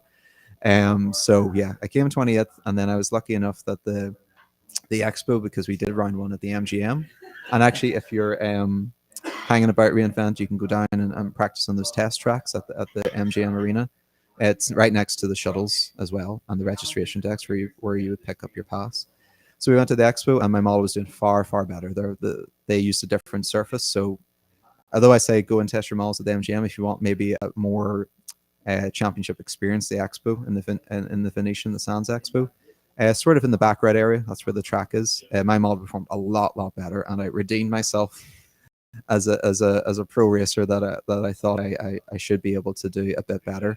So made it to the top 8, and it was a very similar format to 2019 where we went into head-to-head. So one versus another player, another racer, and we switch models, or not switch models, we never did that, switched cars. And I was able just to make it into the top 6. Fourth, 5th, and 6th were almost the same in that sense, but 1st, 2nd, and 3rd from NYCU, the students there cleaned house, absolutely cleaned house. My fastest time was 14.4 seconds, a time I'm definitely proud of.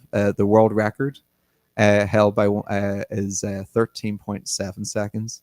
Sounds close, but when you're coming down to the tightest times you can make, that 0.7 seconds or 0.6 seconds is huge, really, really huge, and that was very, very impressive. So 1st, 2nd, and 3rd went to very deserving racers.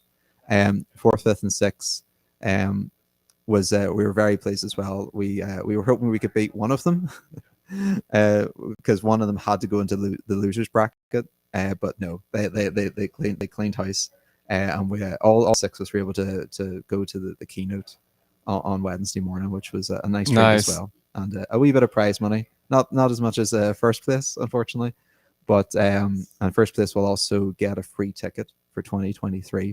So next year we'll have 4 NYC students to beat.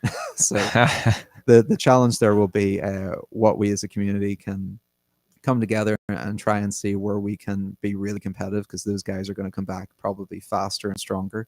But I think that's the exciting part as well. I love it. I love the competition, and always enjoying coming back, not only racing virtually, physically. I know we didn't get to discuss anything about physical versus virtual. I think we're going to have to do that on another podcast or another series. You're always welcome to join mine for some of those chats that's happening on. You know, we'll have a good time at that. I'm on the East Coast here in the UK. It's only about 5-6 hour difference. Yeah, but 6 hours. Yeah, no, just across the pond, right? For it. So, Debra, I really appreciate you joining me for this and actually making your way over to our live stream and our podcast that's happening, giving some insights on the ground that's reInvent 2022 back here full-fledged. I mean, I think we're double the amount of people from last year, and we're surpassing just opinions. I don't have any official numbers from 2019, but everything is packed and everybody's happy to be back in person. My last question for you is, if people want to reach out to you, follow along on what you're doing, what's the best way? I would say definitely whatever. I think it was step 2 for the Slack community. Everyone's available there. So my name will be Darren Broderick. And No, not Debro. Oh, okay. It's all there. I want to make sure people can find me both. LinkedIn as well. I think if you just search Debro, that comes up pretty easily. Does it come up LinkedIn as Debro? Yeah, I believe so. Some of the pick we were searching for it, and they just said, "Oh, you just type Debro, and there it is," because they wanted to share a couple of pictures they took. If you're around today, definitely I'm always approachable on the track. Even if I'm racing, I usually can chat away if I just set my model down. I'll hopefully be at some summits this year. I was at the Brussels one for myself, but AWS hosted me for Berlin and Paris just as a community expert to just encourage Deep Racer to answer questions, whether it was someone like here that was new or a racer that has raced and wanted help. I'm more than willing to share secrets as such, but there's no secrets to share because they're already all public. Sometimes new things come out, and we try and share those as well. Yeah, the community is always helpful. You heard it here. Join the Slack community or follow them on LinkedIn. You can also follow them on Twitter while it's still around. Yes, it is Thursday, and it's still here. We're wrapping up our last and final stream, day 4 of AWS reInvent 2022. Debro, thank you. It's been a pleasure.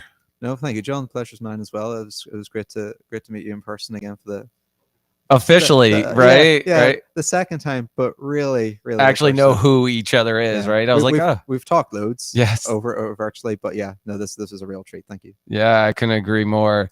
All right, everybody. My name's John Myer. Hashtag LV reInvent 22. You can catch all the recaps of these live streams on our YouTube, LinkedIn, Twitter, websites. Go to marketdelta.com/live. They will live there. Real quick, I'm going to bring up our sponsors and a huge shout out to them for sponsoring this event because it's been awesome, from Cohesi to VMUG, Shift Group, PTP. Oh, yes, definitely. You know what? I'm going back to the room cam. Room cam's over here. Room cam. Yes, we are thinning out because we're wrapping up our session. Thank you so much to all of our guests who's been hanging out onto the live stream the entire time. N2WS, Bellfloor Technologies, IBEX Labs, Morpheus Data, Converge Technologies, Rack-In, Rob's been very helpful. Lucid Link, Aurora CloudFix. We had Stephen Barr back here today, Halo Radius, Kitcaster, and Michael Levan. Huge shout out to all the sponsors, all our guests who are joining us for this awesome event and chatting throughout the entire week. We wouldn't have been able possible without our in-suite support from my daughter Kirsten, my wife Christine. Thank you so much. Really appreciate it. And Mr. Eric Wright from Disco Posse Podcast for making this also possible and collaborating with me. He may not be here next to me sitting in person, but he's in spirit and he's also in the next room. We wish everybody the best. Don't worry, we got more awesome content on the way. Stay tuned for next week because we're going to bring some more recaps of AWS reInvent 2022. Thank you once again and have yourselves a good one.